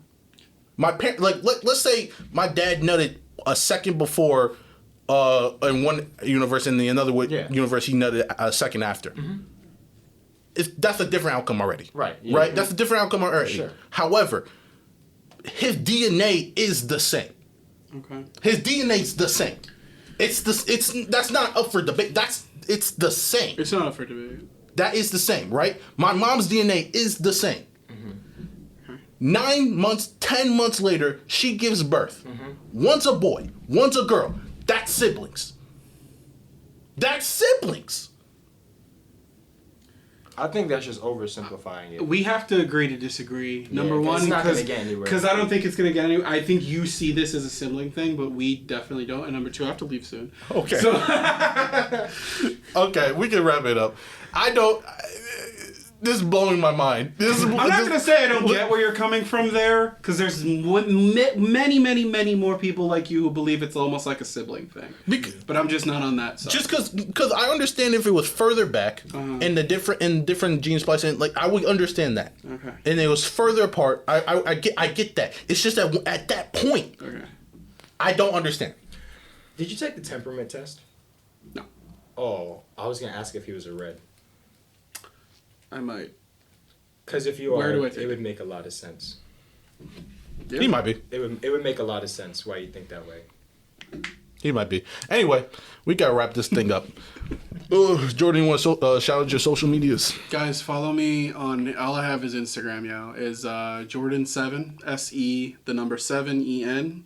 And then Shot by 7, SE, the number 7, EN, is my photography page. Follow him on that. Hit me up, let's talk about whatever. I welcome conversation. Yeah, he welcomes conversation. Don't get wild, though. Yeah, on to the person who doesn't, though. You can follow him on Life of Petros on Instagram, pretty much only that.